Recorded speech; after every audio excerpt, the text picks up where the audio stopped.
అందరికీ కూడా హృదయపూర్వక వందనాలు తెలియజేస్తూ ఉన్నాను. రండి దేవుని వాక్యాన్ని చదువు. మీ అందరికీ వందనాలు. కూర్చోండి, ప్రశాంతంగా కూర్చోండి. బైబిల్ గ్రంథంలో నుండి ఒక వచనాన్ని చదువుతూ లూకాసు వార్త 17వ అధ్యాయం. లూకాసు వార్త 17వ అధ్యాయం 11వ వచనం నుంచి చదువుతున్నాను, వినండి. ఆయన యెరూషలేమునకు ప్రయాణమై పోవచ్చు సమరయ గలిలయల మధ్యగా వెళ్ళుచుండెను. ఆయన ఒక గ్రామములోనికి వెళ్ళుచుండగా 10 మంది కుష్ఠరోగులు ఆయనకు ఎదురుగా వచ్చి దూరమున నిలిచి, యేసు ప్రభువా, మమ్ము కరుణించుమని కేకలు వేసిరి. ఆయన వారిని చూచి,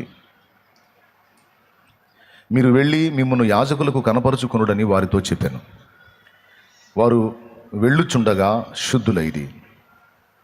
వారిలో ఒకడు తనకు స్వస్థత కలుగుట చూచి గొప్ప శబ్దముతో దేవుని మహిమపరచుచు తిరిగి వచ్చి ఆయనకు కృతజ్ఞతాస్తుతులు చెల్లించుచు ఆయన పాదముల యొద్ద సాగిలపడెను. వాడు సమరయుడు. అందుకు యేసు, 10 మంది శుద్ధులైరి కారా? ఆ 90 ఎక్కడ? ఈ అన్యుడు తప్ప దేవుని మహిమపరచుటకు తిరిగి వచ్చిన వాడెవడునూ అగపడలేదా అని చెప్పి, నీవు లేచిపోము, నీ విశ్వాసము నిన్ను స్వస్థపరిచిందని వానితో చెప్పెను. చిన్న మాట ప్రార్థన చేసుకుందాం. ప్రేమ కలిగిన మా మహాపరిశుద్ధ తండ్రి, ఘనుడవగు దేవా, నీకు స్తోత్రము. నీ కృపా మహదైశ్వర్యమును బట్టి శుభవేళ మమ్మల్ని సమకూర్చావు. రాత్రి చక్కని విషయాలు మాతో మాట్లాడి మమ్మల్ని ప్రోత్సాహపరిచావు. ఇదిగో మేము లేచి మా గృహాలకు, మా ప్రదేశములకు, మా ప్రాంతములకు మేము వెళ్ళనై ఉండగా దయచేసి మాతో మాట్లాడి నీ వాక్కు చేత మమ్మల్ని నింపి ధైర్యపరిచి ప్రోత్సహించి కర్తవ్యాన్ని బోధించి నడిపించండి. ఉపదేశాన్ని అడ్డగింపు చూసే సైతాను, దురాత్మ, దయ్యపు అంధకార శక్తుల ప్రభావం యేసు నామములో బంధిస్తున్నాం. నీ బలహీన దాసుని మీ బలముతో నింపి మీ ప్రత్యక్షతను అనుగ్రహించి మీ వాక్యమును పంపి మాతో మాట్లాడమని యేసు ప్రశస్త నామమును ప్రార్థించి విశ్వాసమును బట్టి స్వతంత్రించుకుంటున్నాం తండ్రి, ఆమేన్. మన ప్రార్థనకు జవాబిచ్చిన దేవునికి 2 చేతులెత్తి స్తోత్రాలు చెప్దామా? స్తోత్రం, స్తోత్రం గట్టిగా. ఆమేన్. రాత్రి మన ధ్యానంలో కొన్ని విషయాలు మనం ముచ్చటించుకుందాం. పరిశుద్ధాత్మ ప్రేరణలో దేవుడు మన భవిష్యత్తును ఎరిగి ప్రస్తుతము మనతో వ్యవహరించటం అనే అంశాన్ని గురించి అబ్రహాం జీవితంలో నుంచి మనం తెలుసుకుందాం. భవిష్యత్తులో అబ్రహాం ఏమవుతాడో, ఏం కాబోతున్నాడో, తన ఇంటి వారికి ఏం నేర్పబోతున్నాడో దేవుడు ముందే ఎరిగి, అలా చేసిన తర్వాత చూద్దాంలే అనుకోకుండా ముందే తన దాసులకు బయలుపరచాల్సిన సంగతులన్నీ బయలుపరుస్తూ భవిష్యత్తులో మన నుండి జరగబోయే కార్యాలను బట్టి ముందుగానే మనకు ఆయన చేసే సహాయం చేస్తూ వస్తాడు అనేది ఒకటి. రెండవది, దేవుడు మనకు అనుగ్రహించినటువంటి శక్తి సామర్థ్యాలు ఏమై ఉన్నాయో ఆయన వాటిని వెలికి తీసి మనకి వాటిని వ్యక్తపరిచి వాడకంలో ఆయన పెట్టించిన దాకా మనకు కూడా అవి తెలియవు అనే విషయాన్ని రెండవదిగా ప్రకటించాను. ప్రతి మనిషికి దేవుడు కొన్ని ప్రత్యేకమైన శక్తి సామర్థ్యాలను ఇచ్చాడు. ఏ ఒక్క వ్యక్తిని కూడా వేస్ట్గా, ఖాళీగా ఏది ఇవ్వకుండా దేవుడు చేయలేదు, చెయ్యడు కూడా. ఎంతమందిని అయితే దేవుడు ఉనికిలోకి తెచ్చాడో మనందరినీ, ఎంతమందిని అయితే ఆయన రక్తం చేత విమోచించాడో మనందరినీ, మనలో దాచిపెట్టినటువంటి శక్తి సామర్థ్యాలు ఆయనకు మాత్రమే తెలుసు. ఆ సమయం వచ్చినప్పుడు వాటిని వెలికి తీసి ఆయన వాడకంలో పెడతాడు. ఇలాంటి కృప నాకుందన్న సంగతి నీకు కూడా తెలియదు, కానీ ఆ సమయం వచ్చినప్పుడు అది నీకు అర్థమైంది. అది వింతగా ఉంటుంది. ఇది బైబిల్లోని భక్తుల జీవితాల్లో మనం చూసుకున్నాం. గిద్యోన్ లైఫ్లో గిద్యోను ఒక పిరికివాడుగా కనపడతాడు, కానీ గిద్యోన్లో ఒక పరాక్రమము గల బలాఢ్యుణ్ణి దేవుడు ఉంచాడు. ఆ సంగతి గిద్యోను కూడా తెలియదు. దావీదు తన దృష్టికి తాను ఒక గొర్రెల కాపరి, తన తండ్రి దృష్టికి కూడా గొర్రెల కాపరి. కానీ దావీదులో ఇశ్రాయేలుకు రాజుని ఉంచాడు దేవుడు. ఇశ్రాయేలు సర్వ సమాజాన్ని ఏలగలిగినటువంటి ఒక రాజుని. దావీదులో ఒక రాజు ఉన్నాడని, యుద్ధశూరుడు ఉన్నాడని, ఒక కవి ఉన్నాడని, ఒక సంగీతకారుడు ఉన్నాడని, వీళ్ళందరూ ఉన్నారని దావీదు తెలియదు. కానీ దావీదులో ఆ కృపలన్నీ అనుగ్రహించిన దేవునికి తెలుసు. అవన్నీ ఆ సమయం వచ్చినప్పుడు ఒకటొకటిగా ఓపెన్ అయ్యాయి. సౌలు దగ్గరికి సౌలు దాసుడు వచ్చి చెప్తాడు గొర్రెలు కాసుకునే దావీదు విషయం. అతడు రూపసి, యుద్ధశాలి, సంగీత వాయిద్యములు చమత్కారంగా వాయించగలడు, అండ్ దేవుడు అతనికి తోడుగా ఉన్నాడు. ఈ 4 సంగతులు సౌలు దగ్గరికి వచ్చి దావీదును గురించి సమాచారం ఇచ్చే ఆ దాసుడు చెప్తాడు. ఎక్కడ బైబిల్లో దావీదు సౌలు దగ్గరికి రాకమునుపు యుద్ధ విద్యలను అభ్యసించినట్టు కానీ సైనిక శిక్షణ పొందినట్టు కానీ ఎక్కడ వ్రాయబడలేదు. దావీదు అన్నలు సైనిక శిక్షణ పొందారు, సౌలు సైన్యంలో ఉన్నారు, అది తెలుసు, బైబిల్లో రాస్తుంది. కానీ దావీదు యుద్ధశాలి అని సౌలుతో దాసుడు చెప్తాడు. అంటే దావీదులో ఒక యుద్ధశాలి ఉన్నాడు, ఒక సూర్యుడు ఉన్నాడు. ఆయన ఎక్కడ నేర్చుకున్నట్టు కనపడదు యుద్ధం, కానీ నిజం. అంటే దావీదులో ఒక గొర్రెల కాపర్నే దావీదు చూసుకొని ఉండొచ్చు, దావీదు ఫ్యామిలీ కూడా అదే చూసి ఉండొచ్చు. చివరికి గొలియాతుని చంపడానికి దావీదు లైన్లోకి వచ్చినప్పుడు పెద్దన్నయ్యకు ఏలియాబు ఏమంటాడో తెలుసా? ఆ చిన్న మందను ఎక్కడ పెట్టావు? ఆ చిన్న మందను కాయటమే చేత కాదు, వాడి మీదకి యుద్ధానికి పోతావా అని తిడతాడు. అప్పుడు కూడా గొర్రెలు కాసుకునే దానికి కూడా పనికిరాని వాడు నా తమ్ముడు అనేది పెద్దన్న ఫీలింగ్. కానీ కొన్ని నిమిషాలలోనే లేదా కొన్ని గంటల్లోనే 40 రోజులుగా ఇశ్రాయేలు రాజు మొదలుకొని ఇశ్రాయేలు సర్వ సైన్యంలో ఒక్కడు కూడా చేయలేని పని, 40 రోజుల టైంలో చేయలేని పని కనీసం 4 గంటలు కూడా కాకముందే దావీదు చేస్తాడు. దావీదులో అలాంటి పరాక్రమము గల శూరుడు ఒకడు ఉన్నాడన్న సంగతి దావీదుకు తెలియదు, అన్నలకు తెలియదు, సౌలుకు తెలియదు, దేవుడికి గొలియాతు కూడా తెలియదు.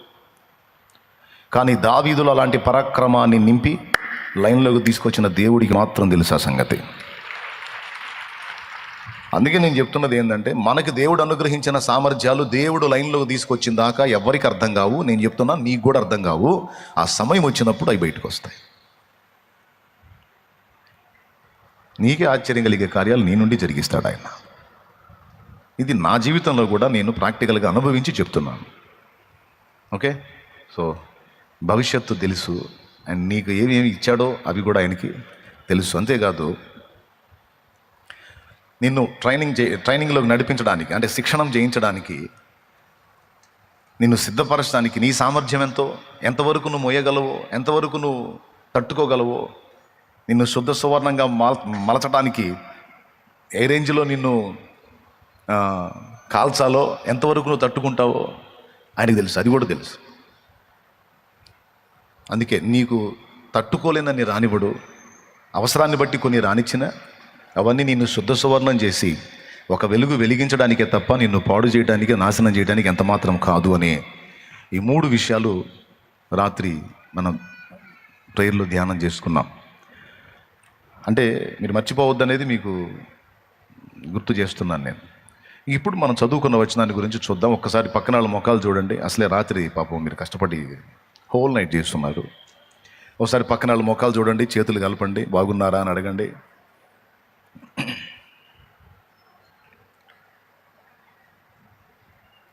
పలకరించారా?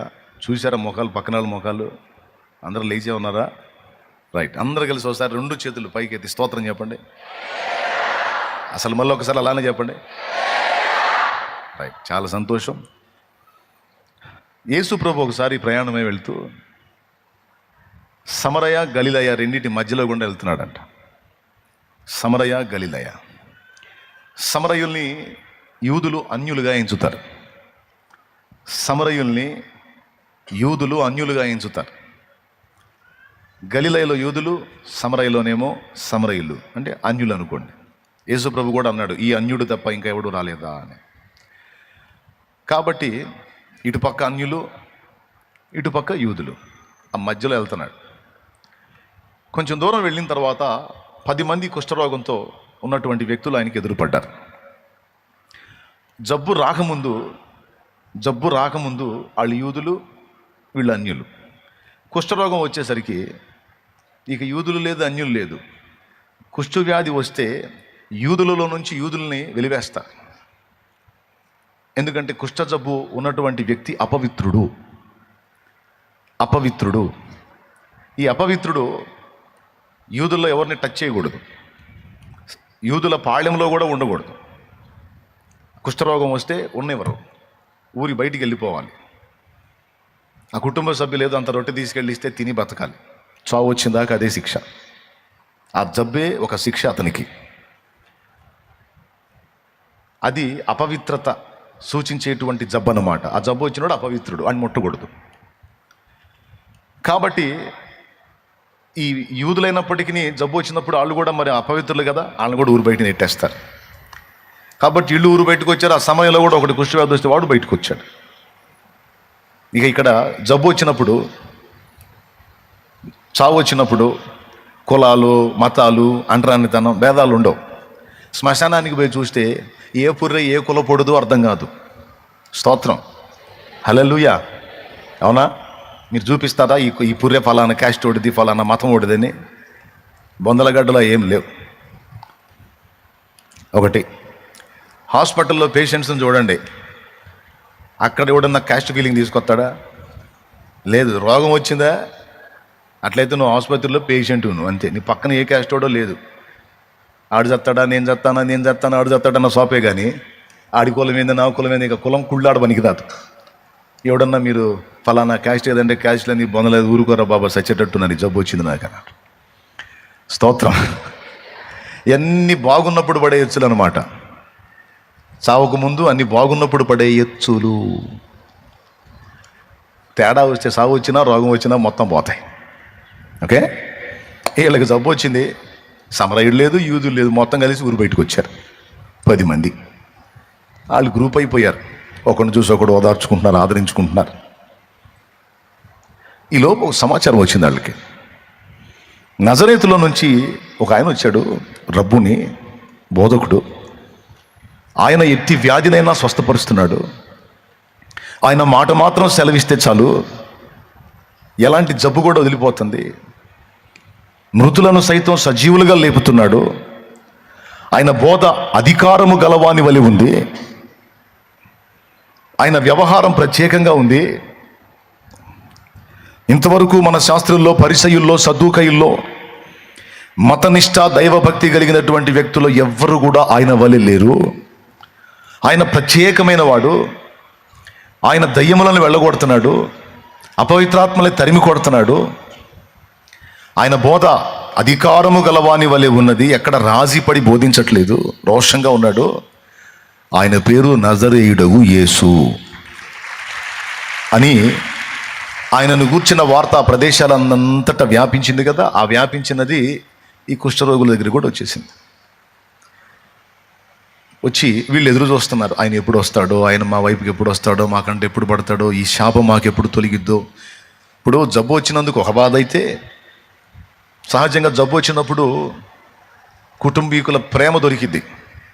మనకి ఏ రోగాలు రానంత వరకు మనోళ్ళు పట్టించుకోరు మనల్ని. మనోళ్ళు పట్టించుకోవాలంటే ఏదో మాయదార రోగం రావాలా, అప్పుడు కానీ మన వాళ్ళకి మన మీద ప్రేమ పొంగి రాదు. అప్పటిదాకా మనల్ని పట్టించుకోరు. కొంతమంది ఫీలింగ్ ఇది, పాపం కొంత నిజమే.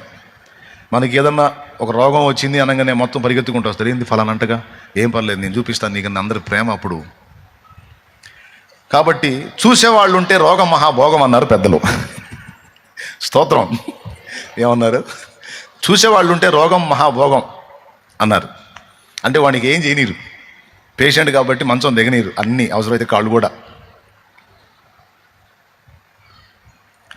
పాపం జబ్బు వచ్చినోడు సహజంగా ఆశిస్తారు, స్త్రీ అయినా పురుషుడైనా, కనీసం ఈ రోగం ఉన్న 4 రోజులన్నా మా వాళ్ళ ప్రేమ దక్కింది నాకు అని. అవునా?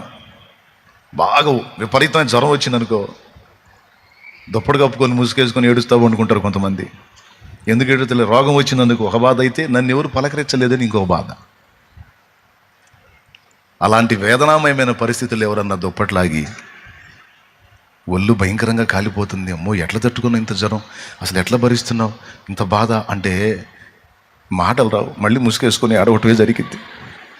అవునా? కాసేపు ఏడిసి లోపలే కళ్ళు తుడుచుకొని మళ్ళీ వచ్చి మళ్ళీ ముసుగు తీసి ఇంకా నెక్స్ట్ వాళ్ళ స్పందన ఏందో చూస్తానికి కనిపెడతాం. ఈ కుష్ఠరోగం ఎలాంటిదంటే కనీసం ఆ ప్రేమలు కూడా దక్కనిది. ఇది జబ్బు వచ్చింది ఒక బాధ అయితే, సొంత ఫ్యామిలీ కూడా ఆ వ్యక్తిని ఇంట్లో ఉండకూడదు, బయటికి నెట్టేయాలి. అపవిత్రుడు అంటరానోడు. అరే జబ్బు వచ్చి వేళ్ళు కాళ్ళు అన్ని స్పర్శ కోల్పోయి ఒక్కొక్క అవయవం దెబ్బతింటే అదొక బాధ అయితే, ఈ కష్టకాలంలో నన్ను ఆదరించాల్సిన నా కుటుంబ సభ్యులు కూడా నన్ను పక్కకు నెట్టే దౌర్భాగ్య పరిస్థితి, శాపం నాకు వచ్చింది. అయ్యో దేవుడా అని ఆ రోదన, అరణ్య రోదన, ఆ బాధ చెప్పనలవి కాని బాధ. మొన్న కరోనా వచ్చినప్పుడు కూడా ఇదే బాధ, అవునా? ఐసోలేషన్లో ఉంచినప్పుడు పాపం ఫ్యామిలీ కూడా దగ్గర పోవడానికి లేదు, అవునా? ఎంత బాధ. కరోనా వచ్చిందని ఒక బాధ అయితే, ఉంటానో పోతానని ఒక టెన్షన్ అయితే, అదే నా వాళ్ళు కూడా నా దగ్గరికి రాని పరిస్థితి వచ్చింది, కనీసం నేను చచ్చిపోతే నా డెడ్ బాడీ అన్న వాళ్ళకి పోయిద్దా అనేటువంటి భయం. ఇలా కొన్ని రోగాలు శారీరకంగా బాధ పెడతాయి, కొన్ని రోగాలు శారీరకంగా మానసికంగా కూడా బాధ పెడతాయి. అలాంటి జబ్బుల్లో ఒక జబ్బు కుష్ఠరోగం. కాబట్టి వీళ్ళు రెండు విధాలా నలిగిపోయి ఉన్నారు, రెండు విధాలా కృంగిపోయి ఉన్నారు. అటు కుటుంబ సభ్యులకి దూరం అయ్యారు, సమాజానికి వెలుపడ బతుకుతున్నారు, చావును ఎదురు చూస్తున్నారు, ఒక పక్క జబ్బు చేత ఇబ్బంది పడుతూ ఉన్నారు. ఈ కండిషన్లో వాళ్ళు ఉన్నప్పుడు యేసుక్రీస్తుని గూర్చినటువంటి వార్త వాళ్ళకు అద్భుతమైన శుభవార్తగా పరిగణించారు. అబ్బా, ఆయన గురించి ఇంత మంచి మాట వినబడింది, ఆయన దొరికితే బాగుండు దేవుడా అనుకుంటా ఉన్నారు. వాళ్ళ ఆశ తీరింది, వాళ్ళ అదృష్టం పండింది. నిజంగా నజరేయుడు యేసు ఆ మార్గాన్ని వచ్చాడు. ఆయన చూసి ఆయన దగ్గరికి పోలా, దూరమున నిలిచి కేకలు వేశారట. ఆయన వెళ్తున్నాడు, ఆయన చుట్టూ జనసమూహం ఉన్నారు, ఆయన నడుస్తున్నాడు. వీళ్ళు ఆయన చూశారు, కేకలేశారు, ప్రభువా ప్రభువా ప్రభువా మమ్మల్ని కరుణించు, మమ్మల్ని స్వస్థపరచయ్యా, ఈ శాపగ్రస్తమైన జబ్బుతో బాధపడుతున్నామయ్యా, మమ్మల్ని కనికరించు ప్రభువా, మమ్మల్ని కరుణించు అని కేకలేశారు. వాళ్ళంత దూరంలో ఉండి కేకలేస్తేనే ఆయనకు అర్థమైపోయింది కుష్ఠవ్యాధి చేత బాధపడుతున్నారు. వాళ్ళ దీనావస్థను చూసి, నాకు తెలిసి వాళ్ళ కోసమే పోయినట్టున్నాడు. ఆయనకు తెలుస్తుంది ఏ బిడ్డ ఏ బాధలో ఉన్నాడో, ఏ బిడ్డ ఏ శోధనలో ఉన్నాడో, ఏ బిడ్డ ఏ వేదనలో ఉన్నాడో ఆయనకు తెలుసు. ఆయన 1,00,000 మందికి ప్రసంగం చేస్తాడు, 10,000 మందికి ప్రసంగం చేస్తాడు, 100 మందికి ప్రసంగం చేస్తాడు, 10 మందికి ప్రసంగం చేస్తాడు, ఒకడికి కూడా చేస్తాడు. ఒక్కడే కదా అని దాటిపోడు, అర్థమైందా? ఒక్కడికి కూడా వదిలిపెట్టడు, ఎందుకంటే ఆ ఒకడు కూడా ఆయన సృష్టి కాబట్టి. దీనుల ఆర్తధ్వని వినే దేవుడు నా దేవుడు. వినబడింది. వాళ్ళు ఉన్న ప్రదేశానికి వచ్చాడు, వాళ్ళు అంత దూరాన్ని నిలిచి కేకలేశారు. మారు మాట్లాడలా, ఒకటే మాట చెప్పాడు, మీరు వెళ్ళి యాజకునికి కనపరుచుకోండి అన్నాడు. యాజకునికి ఎప్పుడు కనపరచాలో తెలుసా? కుష్ఠరోగం వచ్చిన వాడికి ఒకవేళ దేవుని దయగలిగి వానికి ఆ రోగం వెనక్కి తిరిగి వానికి అది బాగుపడితే, అప్పుడు రూల్ ఏంటంటే అతను డైరెక్ట్గా ఇంటికి వెళ్ళకూడదు, ముందు మందిరం దగ్గరికి వెళ్ళాలి. అక్కడ యాజకునికి కనపరుచుకోవాలి.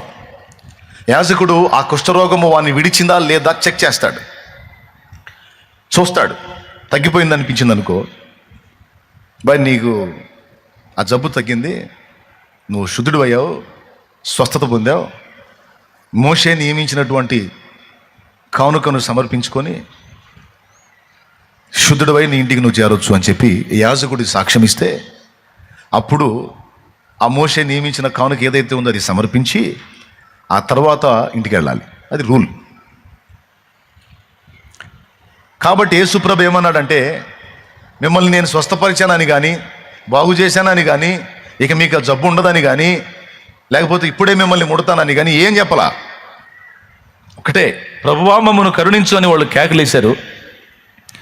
ఆయన రెండవ మాటకి ఏం చెప్పాడంటే, వాళ్ళ మాటకి బదులు మాటకి ఏం చెప్పాడు, మీరు వెళ్ళి యాజకునికి కనపరుచుకోండి అన్నాడు. అంటే ఏమర్థమో తెలుసా? ఆ వ్యాధి మిమ్మల్ని విడిచింది, మీరు అడిగారు కదా, నేను ఆమోదించాను, అది విడిచింది పోండి అన్నాడు.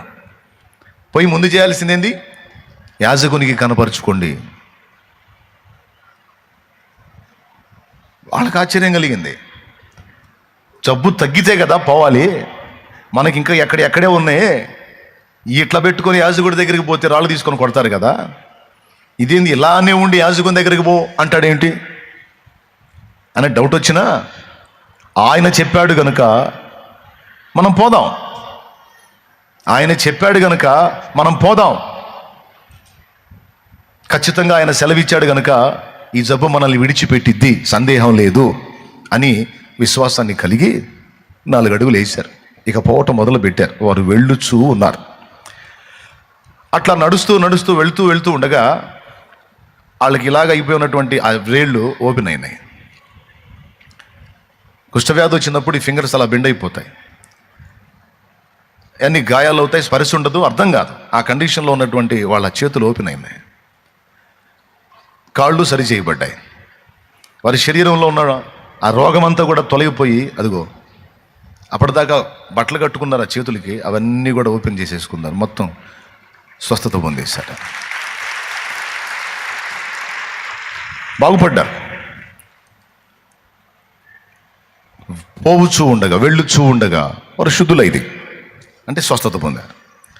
పొందిన తర్వాత 9 మంది అట్టే పోయారు.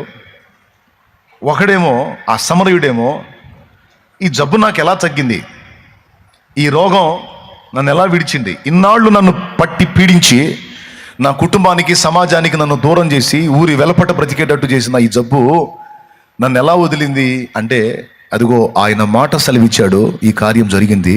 ఇదిగో ఆయన సర్వాధికారి.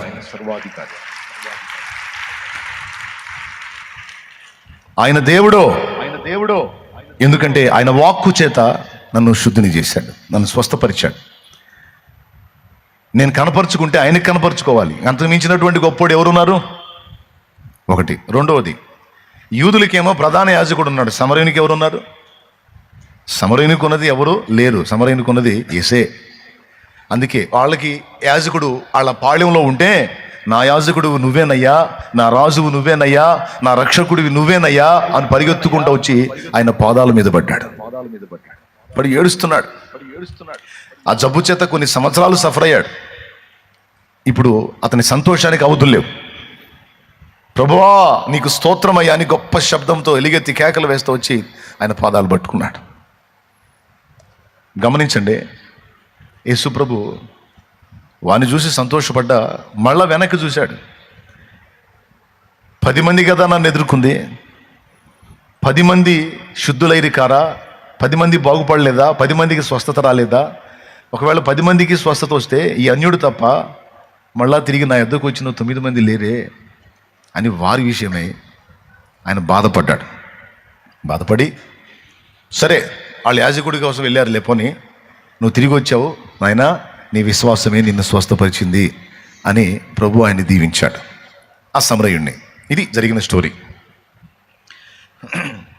ఇందులో మనం గుర్తించదగ్గ కొన్ని పాఠాలు ఉన్నాయి ప్రియులారా. కొద్ది మాటలు చెప్పి నేను ముగిస్తాను, మిమ్మల్ని ఎక్కువ ఇబ్బంది పెట్టదలుచుకోలేదు. కొద్ది మాటలు బాగా వినండి. మనకి 2 రకాల జబ్బులు ఉంటాయి. ఒకటి శరీరానికి సంబంధించిన జబ్బు, శరీరానికి వచ్చే జబ్బు. 2 శరీరము నుండి వచ్చే జబ్బు. నేను చెప్పింది క్లియర్గా మీకు అర్థమైందో లేదో. ఒకటి శరీరానికి వచ్చే రోగం, 2 శరీరము నుండి వచ్చే రోగం. ఈ 2 రకాల జబ్బులు ఉంటాయి.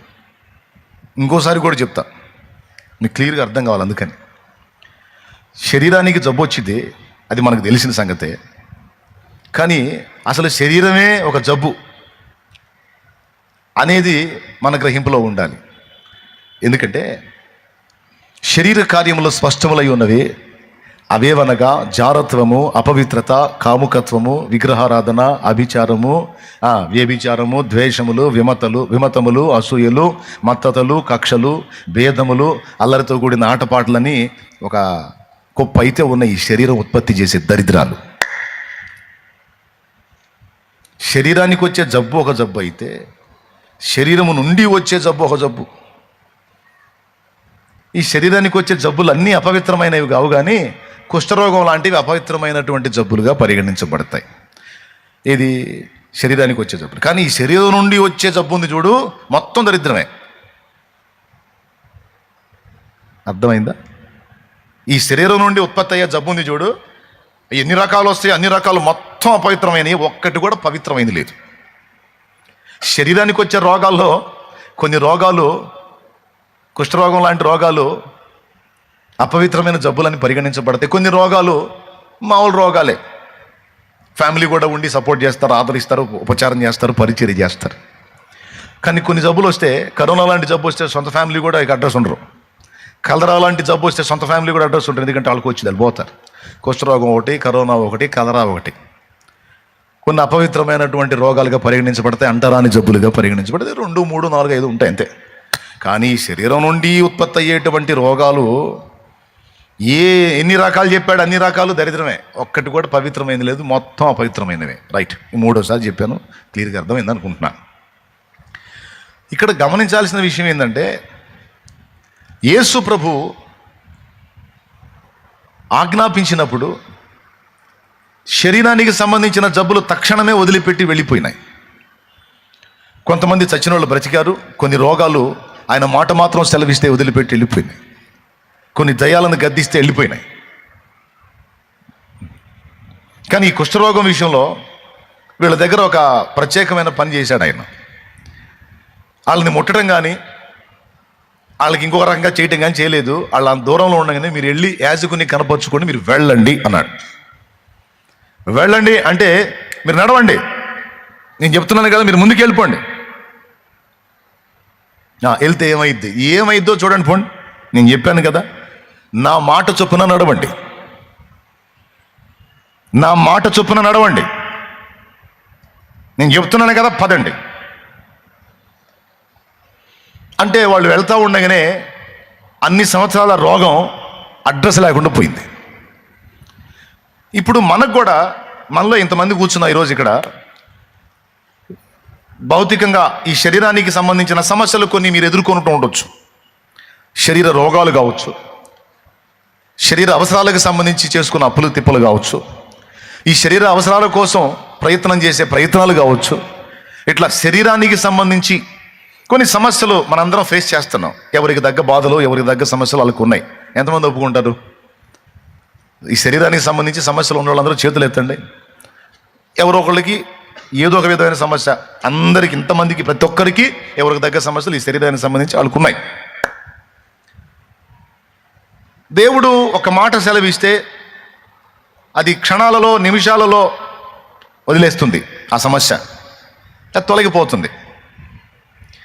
కానీ శరీరానికి వచ్చిన సమస్యలు ప్రభు ఒక్క మాట సెలవిస్తే తక్షణమే విడిచి వెళ్ళిపోతాయి. కానీ ఈ శరీరం నుండి వచ్చే సమస్యలు ఉన్నాయి చూడు, అవి ఎంత తిప్పలు పడ్డా వదలటల్లా.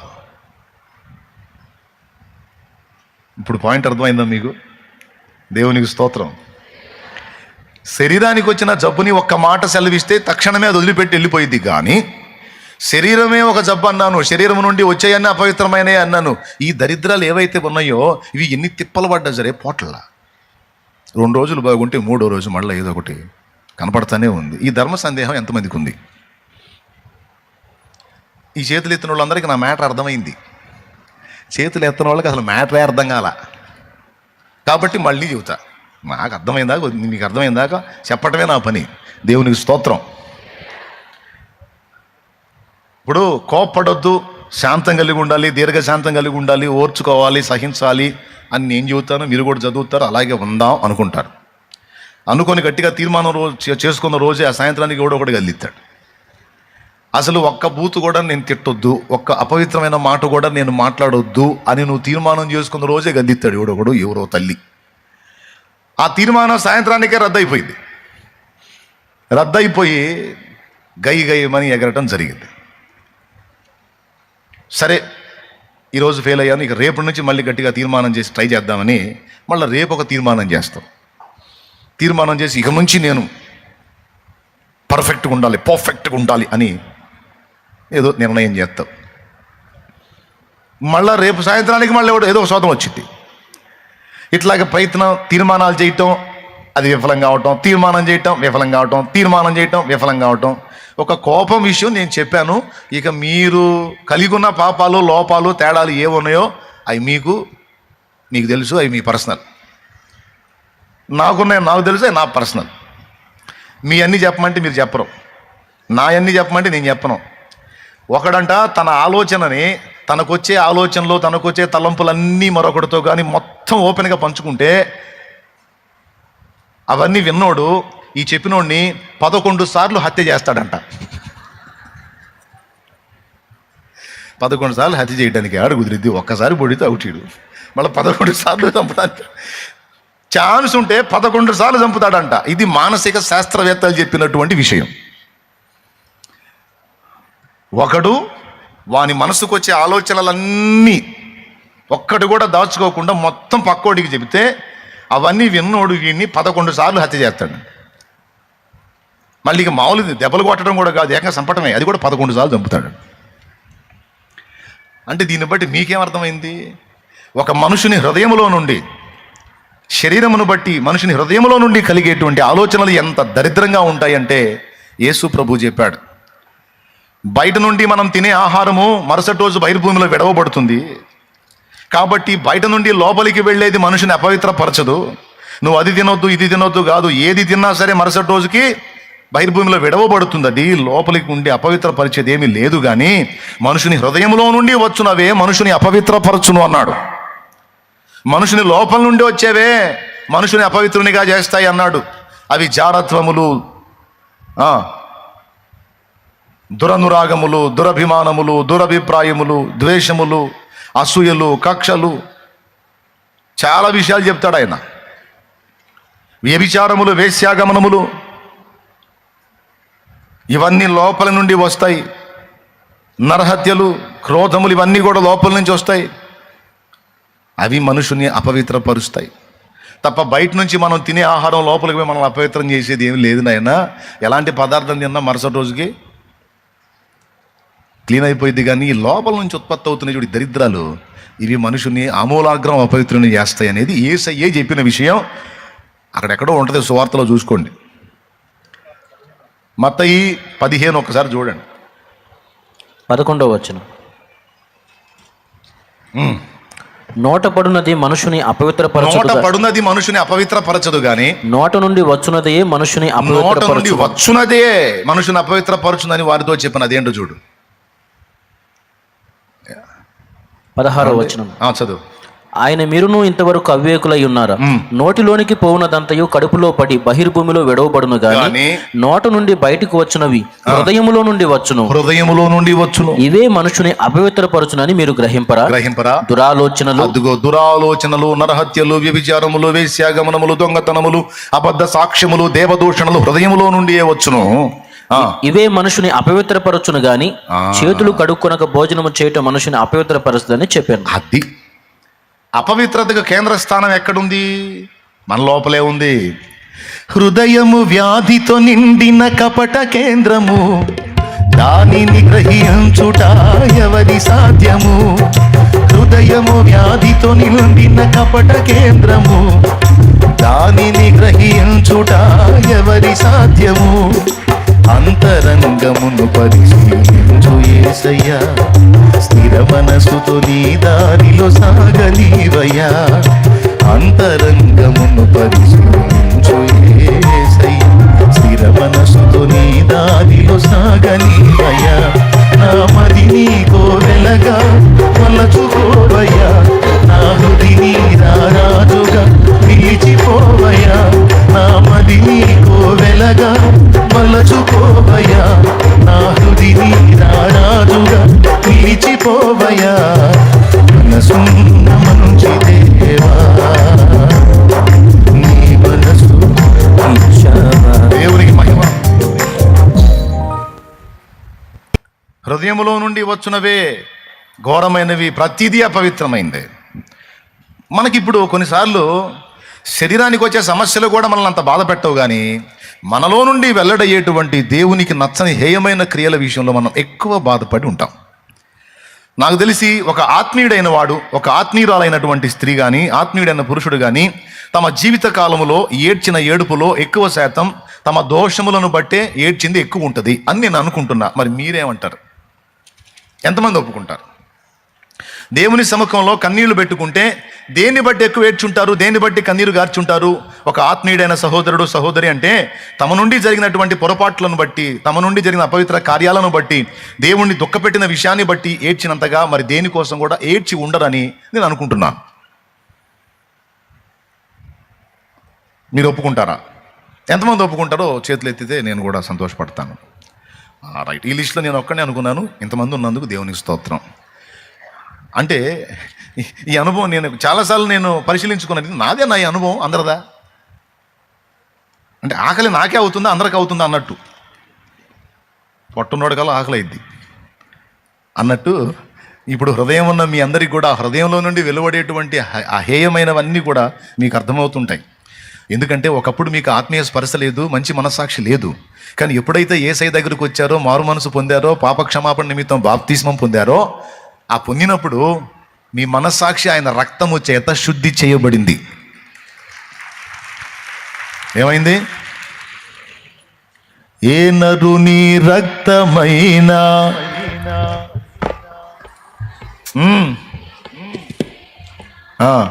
ఏ నరుని రక్తమైనా మన సాక్షిని శుద్ధి చేసేనా. రక్తము మన మనస్సాక్షిని శుద్ధి చేసింది. ఆ రక్తము మన మనస్సాక్షిని శుద్ధి చేయక మునుపు మన మనస్సాక్షి మొత్తం నలుపు. ఆ నలుపులో ఎన్ని మచ్చలు పడ్డ అర్థం కాదు. కానీ యేసు రక్తం ఎక్కడ ఉంది? నాకు ఖర్చు ఇక్కడే ఉందా? యేసు రక్తం మన మనస్సాక్షిని చేసింది తెలుపు. ఏం చేసింది? తెలుపు చేసేసింది, తెల్లని తెలుపు చేసేసింది. ఇక ఇందులో చిన్న పెన్ డాటు పడినా కూడా మనకు అర్థమైపోయింది. అందుకే ఒకప్పుడు క్రీస్తు రక్తంలో కడగబడక ముందు ఎన్ని దోషాలు చేసినా మనకే ఫీలింగ్ లేదు. కానీ క్రీస్తు రక్తంలో కడగబడ్డ తర్వాత చిన్న లోపం జరిగినా మన వల్ల కాదు. అవునా? ఎందుకు? మనస్సాక్షి శుద్ధి చేయబడింది, తెలుపు చేయబడింది. కాబట్టి ఇప్పుడు ఏం జరిగిందో తెలుసా?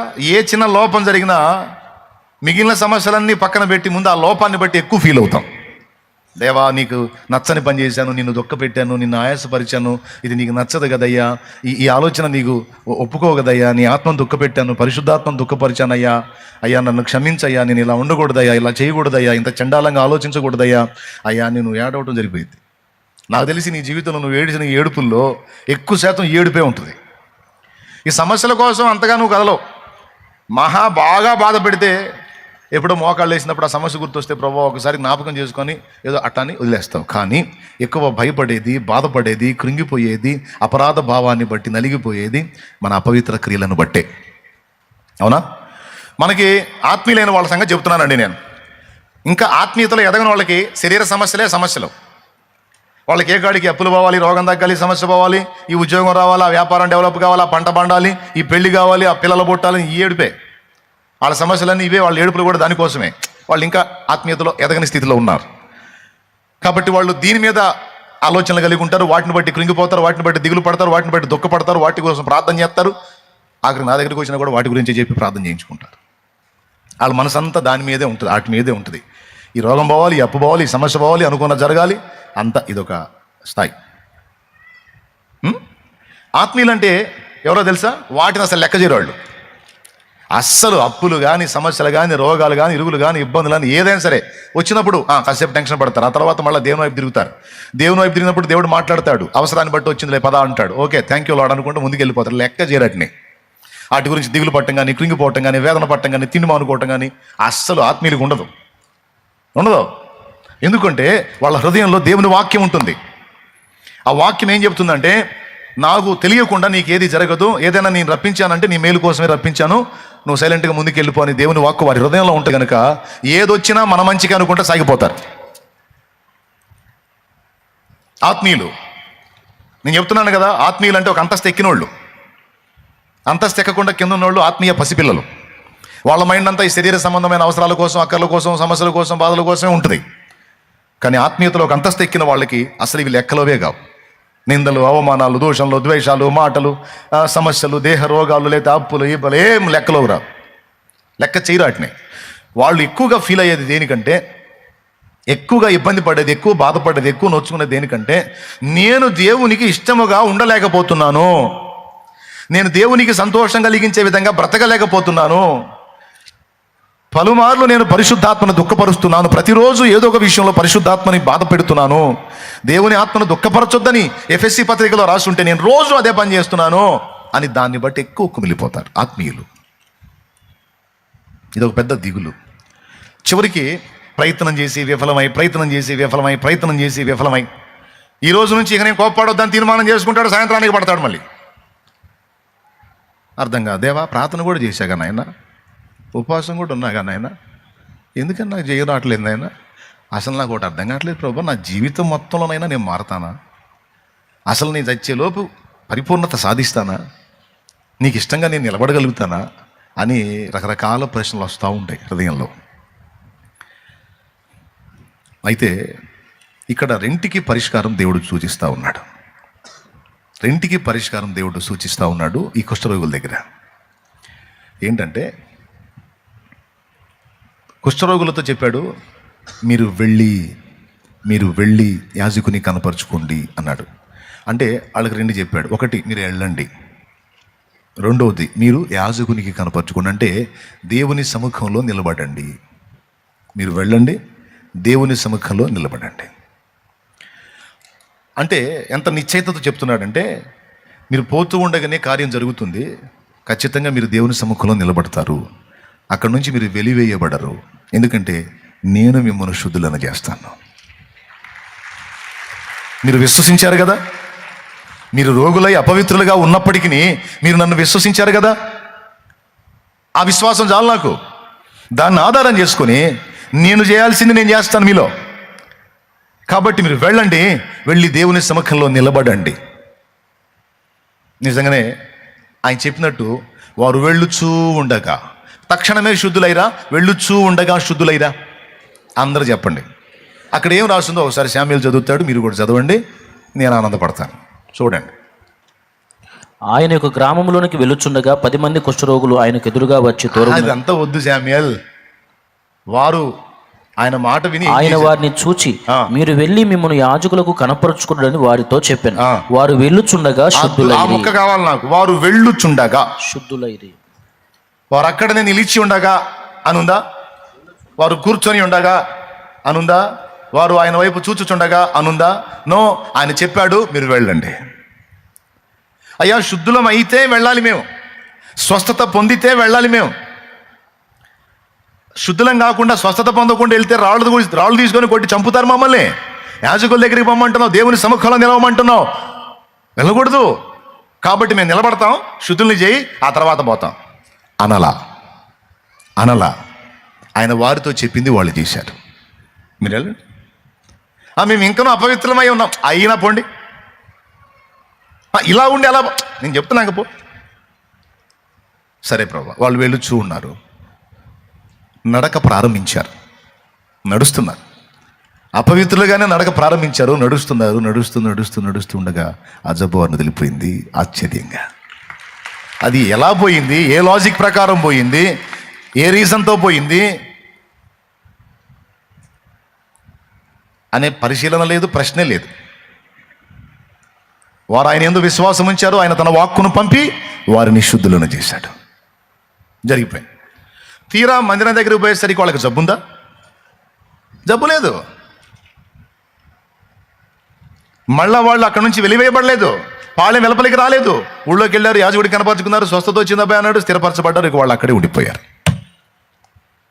ఓకే, ఇక్కడ మనకు పాఠం ఏంటంటే, ఆయన మాట విని ఆ మాట చొప్పున మనం అడుగులు వేస్తే, నడక ప్రారంభిస్తే తర్వాత కార్యక్రమం ఆయనే చూసుకుంటాడు. అర్థమైందా? ఆయన అంటున్నాడు, మీరు నడవండి. నేను పడతాలు లెగుస్తా ఉన్నాను, ఇంకా కష్టమని నడవటం మానేయకండి. చిన్నపిల్లల్ని చూసి మనం కొన్ని పాఠాలు నేర్చుకోవచ్చు. యేసుప్రభు ఒకసారి ఒక చిన్న బిడ్డని వాళ్ళ ముందు నిలబెట్టి, మీరు మార్పు నొంది బిడ్డల వంటి వారు అయితేనే కానీ మీరు దేవుని రాజ్యంలో ప్రవేశించరు అనే మాట యేసయ్య అన్నాడు. మార్పు నొంది బిడ్డల వంటి వారం కావటం అంటే ఏంటి? మనం పెద్దోళ్ళం అయ్యాం, ఇప్పుడు మళ్ళీ పిల్లలం కావాలంటే పిల్లలుగా మన బాడీ మారాల్సిన అవసరం లేదు, కానీ పిల్లల్లో ఉండే కొన్ని శుభలక్షణాలు పెద్దలమైన మనలో ఉంటే మంచిది అని చెప్తున్నాడు. వాటిలో ఒకటేంటో తెలుసా?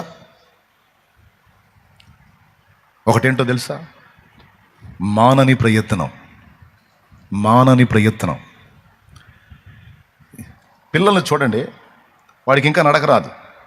వాడు మన చేతిని పట్టుకొని అడుగులు వేస్తూ ఉంటాడు. తర్వాత ఆ కుర్చీయో, ఆ టేబులో, ఆ మంచం ఆడి సైజులో ఉన్నాయో ఆడి దొరికితే వాటిని పట్టుకొని ఆడి చుట్టూ తిరుగుతూ ఉంటాడు.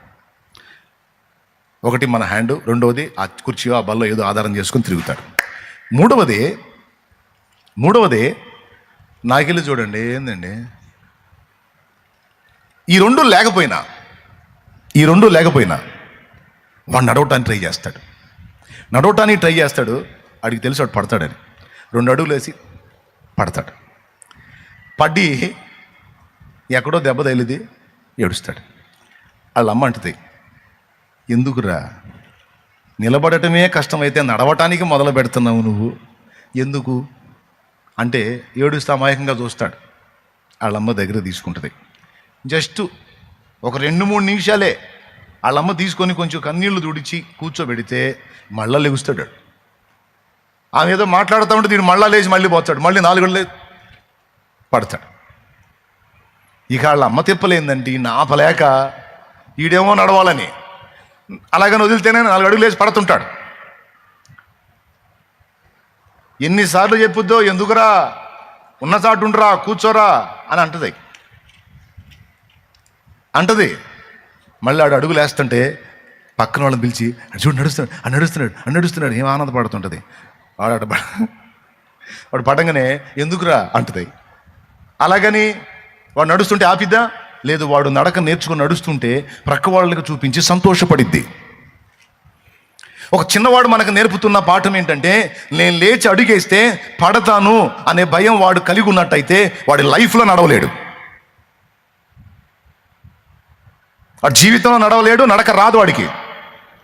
ఏ పిల్లవాడు కూడా అట్టుండడు. అవునా? పడితే పడ్డాను, నేను నడవాల్సిందే అని వాడు, నాకు తెలిసి వాడు పూర్తిగా నడక నేర్చుకునేటప్పటికి ఏ 100-150 సార్లు పడతాడో మనకు తెలుసు. ఎందుకంటే మనందరం అలా పడి వచ్చిన వాళ్ళమే. స్తోత్రం. పడ్డ ప్రతిసారి బిడ్డ హృదయంలో ఏముంటుందో తెలుసా? ఈ జీవితంలో ఎప్పటికైనా మా అమ్మలాగా మా నాన్నలాగా నేను నడుస్తానా? మనకు ఒక అమ్మ నాన్న ఉన్నారు. మనకు అమ్మా నాన్న 2 ఏసే. మనం మనల్ని చూసుకొని ఏసైని చూసుకొని ఎప్పటికైనా ఆయనలాగా నేను ఏమో ఆశ అయితే ఉంది, యేసులాగే ఉండాలని, యేసుతోనే నడవాలని, నిలవాలని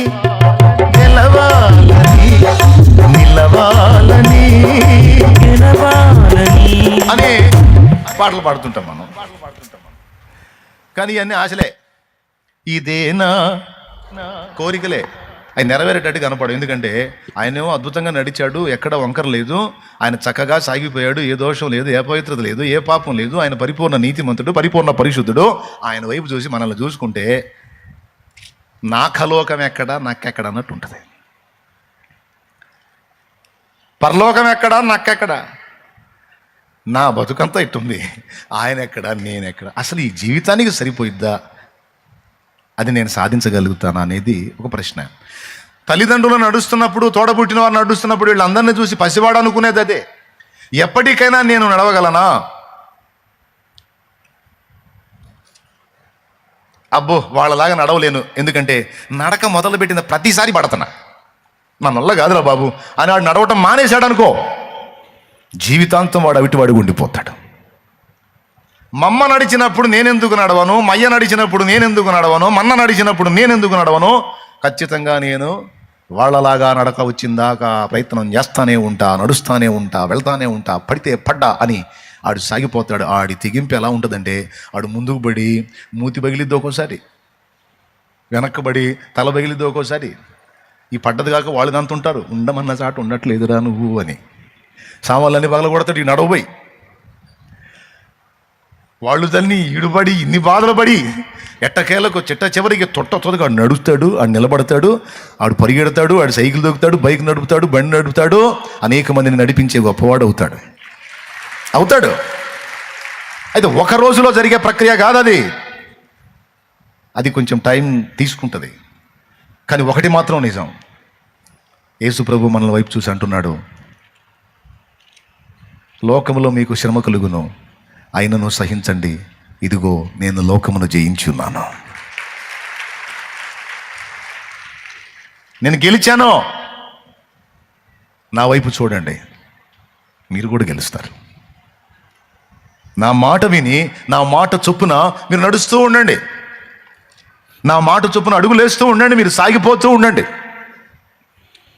నీకు తెలియకుండానే శరీర రోగం వదిలిపోయినట్టు మీ ఆత్మీయ రోగాలను కూడా అధిగమించి నడవటం మీరు నేర్చుకుంటారు. నేను చేస్తా పని. నా మాట చొప్పున ఒకడు నడక మొదలు పెడితే వాడు గమ్యస్థానం చేరేంత వరకు నేను వాడిని విడిచిపెట్టను, నేను ఆమెను విడిచిపెట్టను. ఇక్కడ ఏమంటున్నాడంటే మీరు వెళ్తా ఉండండి అంటున్నాడు. అది మరి వెళ్ళండి, ఇక వెళ్ళమంటున్నాడు, వెళ్ళండి. ఏంటంట చూస్తారు, ఇక వెళ్ళండి, అది అంశం. దేవునికి స్తోత్రం.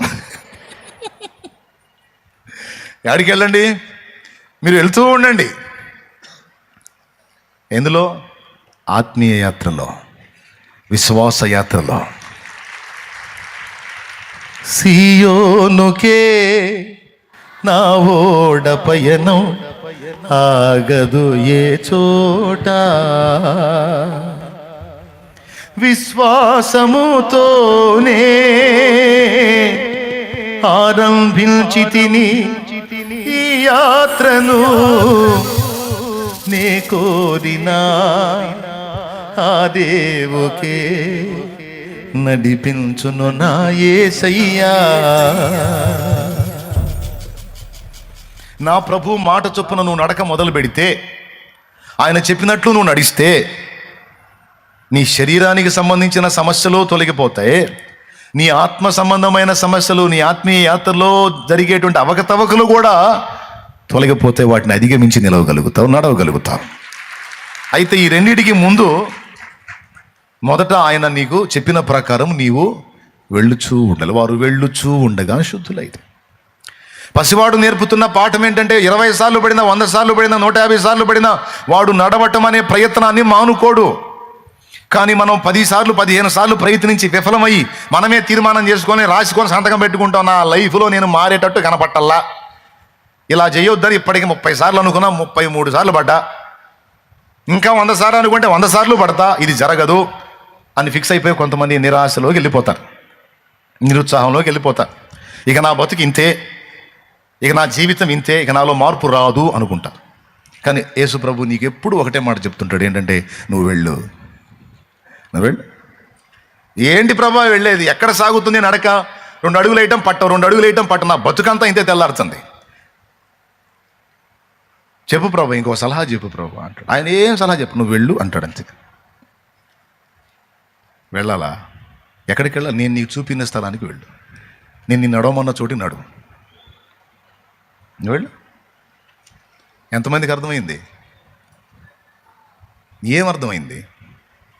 ఇంతసేపు చెప్పి ఏమర్థమైందంటే మొత్తం నీకు ప్రసంగం చేయమంటావు ఏంది మేము అని మీరు అంటారని నాకు తెలుసు, అవసరం లేదు. నీకు అర్థమైతే నాకు అంతే చాలు. దేవుని మాట చొప్పున మనం ఎప్పుడైతే నడక మొదలు పెడతామో, మారు మనసు పొందమన్నాడు, పొందావు. బాప్తిస్మం పొందమన్నాడు, పొందావు. పరిశుద్ధాత్మ నడిపింపును కోరుకోమన్నాడు, అభిషేకం కోసం ప్రార్థన చేయమన్నాడు, చేశావు. ఆత్మ నడిపింపులోకి వచ్చావు. ఈరోజు పరిశుద్ధాత్మ నిన్ను నడిపిస్తున్నాడు కాబట్టే ఇక్కడికి వచ్చి కూర్చున్నావు. అదే పరిశుద్ధాత్మ నడిపింపులోగా నువ్వు లేకపోతే ఏ సినిమాల దగ్గరో, ఏ సోది మీటింగుల్లోనో, ఇంట్లో కూర్చొని ఏ సెల్ ఫోన్తోనో, లేకపోతే ఇంత పెద్ద టీవీ పెట్టుకొని దాని ముందో, లేకపోతే ఏ ఫంక్షన్లోనో ఎక్కడో ఉండేవాడివి, ఏ టూర్లోనో, ఏ ఆదివారం. కానీ ఆ నడిపింపులో నువ్వు పొందుకోలా. నువ్వు పరిశుద్ధాత్మ చేత నడిపించబడటం అనే అనుభవంలో ఉన్నావు. ఆ ఆత్మ నిన్ను నేరుగా ఆయన సన్నిధిలోకి తీసుకొచ్చాడు, నడిపించాడు ఇక్కడికి. పరిశుద్ధాత్మ నడిపింపును నువ్వు స్వతంత్రించుకున్నావు, స్వీకరించావు, ఆమోదించావు, విధేయత చూపావు గనుకనే ఎటు పోకుండా రాత్రి నుంచి ఇప్పటి వరకు ఇక్కడే పడిగాపులు కాస్తున్నావు. కొంతమంది రాత్రి మిస్ అయినా మళ్ళా పగటికి వచ్చేసారు. ప్రియులారా, దేవుడు చూసేది ఒకటే, నేను నడవమన్నాను, నువ్వు నడువు అంతే. నాకు సైకిల్ తొక్కటం రాదు. నా చిన్నప్పుడు మా అన్నయ్య తొక్కుతున్నాడు సైకిల్. నాకు ఆశగా ఉంది నేను కూడా తొక్కాలని. కానీ తొక్కుదామని సైకిల్ తీసుకుని ప్రతిసారి కింద పడుతున్నా. ఎందుకంటే ఇటు పెడల్ చూసుకోవాల్సి వస్తుంది, హ్యాండిల్ చూసుకోవాల్సి వస్తుంది. హ్యాండిల్ చూస్తేనేమో పెడల్ తొక్కటం రావట్లా, ఆ పెడల్ ఎక్కడుందో అర్థం కావట్లా. అలాగని హ్యాండిల్ వదిలిపెట్టి పెడల్ తొక్కుతుంటే నీకు ఇది ఎటుపోతుందో అర్థం కావట్లా. అలాగని హ్యాండిల్ చూసుకుంటే సైకిల్ ముందుకు పోవట్లా. ఎందుకంటే నువ్వు కాళ్ళకి వెళ్ళాలి కదా, పెడల్ తొక్కాలా, సైకిల్ ముందుకు పోవాలా, హ్యాండిల్ బ్యాలెన్స్ చేయాలా. అంటే ఈ రెండు ఏకకాలంలో చేయాలి. ఇది కుదరట్లా. ఏదో ఒకటే సాధ్యం అవుతుంది. మా వాడిని అడిగితే, అబ్బాయి పట్టుకో సైకిల్ నేను దొక్కుతానంటే 1-2 సార్లు పడి బాయ్ నేర్చుకో, వచ్చే వచ్చింది అయితే లేదు అని పాడేశాడు, పక్కన వదిలేశాడు, నన్ను పక్కన పడేశాడు. నాకు బాధ కలిగింది. వాడేమో హాయిగా దొక్కుతున్నాడు, నాకేం తొక్కటం రావట్లా. ఏం చేయాలా? ఒకరోజు ఒక ఐడియా వేసా. మా బజారు హైవే రోడ్డుకి, ఈ బజారుకి హైవే రోడ్డు పెద్ద మెరక, అక్కడ నుంచి అలా డౌన్ ఉంటుంది అన్నమాట. ఎంత మెరకంటే ఇక మనం పెడల్ దొక్కే అవసరం లేదు, పెడల్ దొక్కే అవసరమే లేదు. అక్కడ ఎక్కి కూర్చొని సైకిల్ మీద జస్ట్ హ్యాండిల్ చూసుకుంటే చాలు, రయ్యమని రాకెట్లాగా పోయింది. ఎట్లన్నా నేర్చుకోవాలని పక్షవాతం వచ్చిన ఒక ఆయన ఉన్నాడు. సాయంత్రం పూట 4:30-5 ఆ ప్రాంతంలో కాస్త ఎండాకాలం లోపల వెచ్చగా ఉందని ఆయన తెచ్చి మంచం రోడ్డు మీద వేసి ఆడు పండుకోబెట్టారు ఆయన్ని. ఆయనకు కాలు చేయి పని చేయట్లా పాపం. ఆయన బాధ అయింది, మాట రాట్లా. నేను ఆ మెరక మీద ఎక్కా. అక్కడ ఎక్కి హ్యాండిల్ ఒక్కటి చూసుకుంటే జాలిగా మనం పెడలు దొక్కే అవసరం లేదు, కాళ్ళకు పని లేదు. కాళ్ళు అలాగా పెట్టుకొని హ్యాండిల్ బ్యాలెన్స్ చేసుకుంటే ముందు హ్యాండిల్ చూసుకోవటం వస్తే తర్వాత పెడలు నేర్చుకుందాం అని స్కెచ్ చేసి, మరి అంత స్పీడ్గా వచ్చినప్పుడు బండి కంట్రోల్ చేసుకోవాలిగా, సైకిల్ కంట్రోల్ కావాలిగా, బ్రేక్ వేస్తే నేను పడతాగా ముందుకి. ఇది ఏం తెలియదు, జస్ట్ బండి దానంతా అదే పోవాలా, సైకిల్ దానంతా అదే పోవాలా, నేను హ్యాండిల్ చూసుకోవాలనుకున్నాను.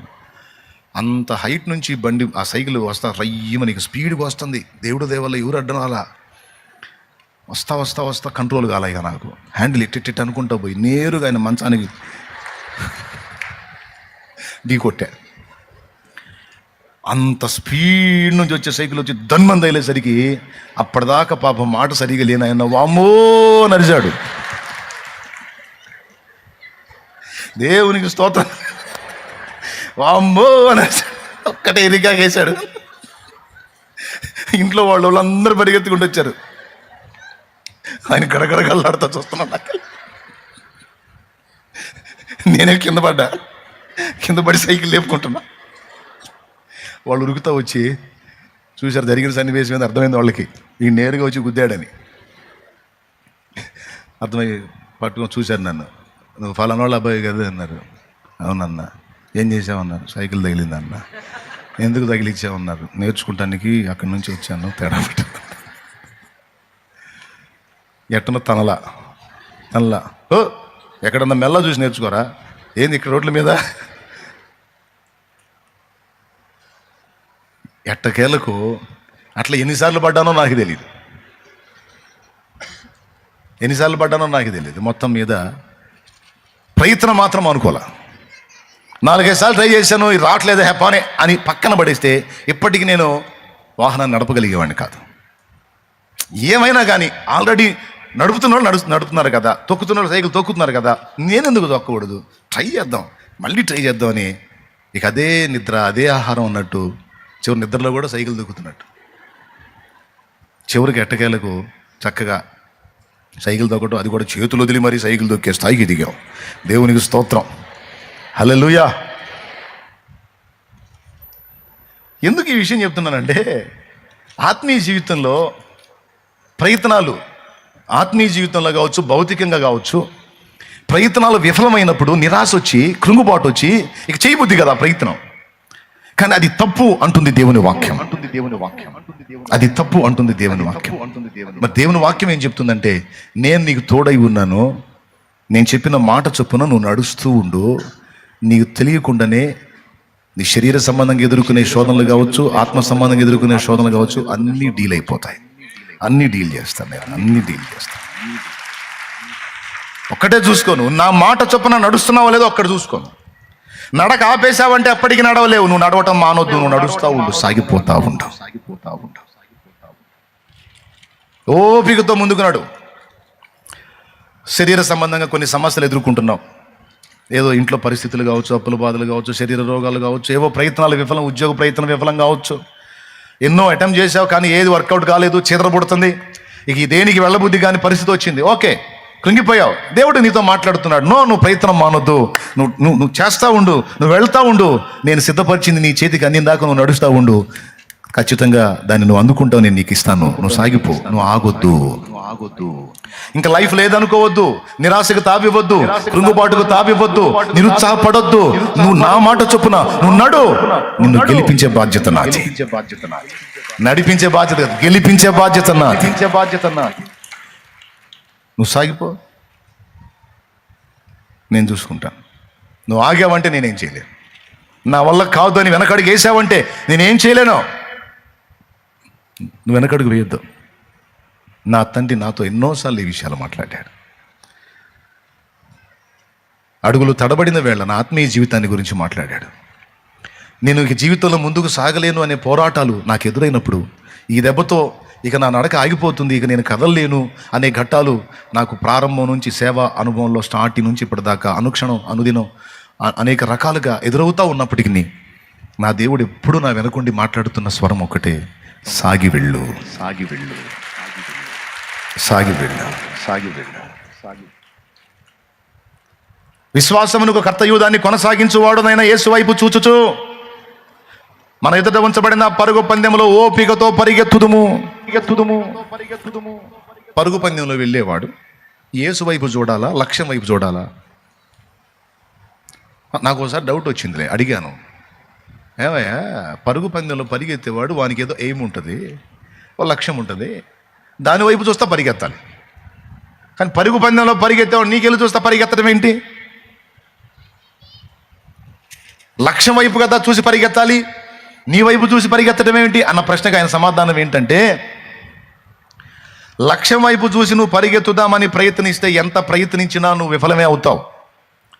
ఎందుకంటే నీ పరుగు సాగదు, నీకు నిరాశ నిస్పృహ వచ్చేస్తుంది. నా వైపు ఎందుకు చూడమన్నానంటే 2 కారణాలను బట్టి చూడమన్నాను. మొదటి కారణం, నేను పరుగు గెలిచి నిలిచాను, నేను జయించి సాధించి నీ ముందు నిలిచాను కనుక నువ్వు నా వైపు చూసినప్పుడు నీకు ఆశ కలిగిద్ది. నా ప్రభు చేరాడు, నేను కూడా చేరతాను. నా ప్రభు సాధించాడు, నేను సాధిస్తాను. నా ప్రభు గెలిచాడు, నేను గెలుస్తాను అని ఆశ పుట్టింది నాన్న నీకు. అందుకే నా వైపు చూడాలి నువ్వు. ఎందుకంటే నేను గెలిచి అక్కడ కూర్చున్నాను, నువ్వు కూడా గెలుస్తావు. నేను చెప్తున్నాను. ఇది ఒకటి.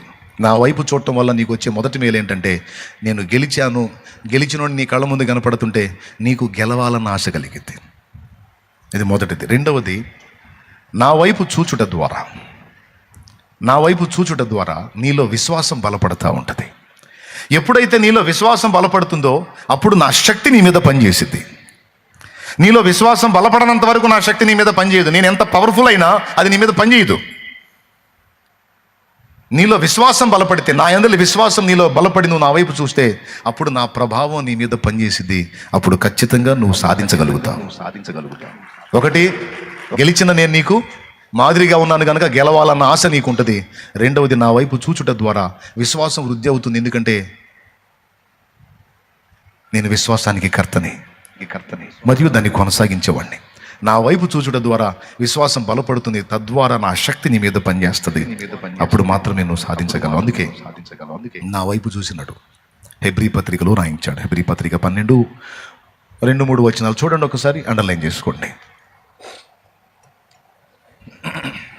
విశ్వాసమునకు కర్తయు దానిని కొనసాగించువాడునైన యేసు వైపు చూచుచు మన ఎదుట ఉంచబడిన పందెములో ఓపికతో పరిగెత్తుతుము. చాలు. ఎటు చూస్తూ? యేసు వైపు చూస్తూ. యేసయ్య ఏం చెప్తున్నాడు? ఆగమంటున్నాడా? సాగెళ్ళమంటున్నాడా? ఏం సాగుతా ప్రభా, అన్ని అప్పులే ప్రభా, సంవత్సరాల నుంచి చచ్చిపోతున్నా ప్రభా, అసలు బతకాలనిపించట్లేదు నాయన. ఏం చింతపడవాలి, ఇప్పటిదాకా నడిపించుకొచ్చావుగా, అట్లాగే నడుస్తూ ఉండు, నడిపిస్తూ ఉండు.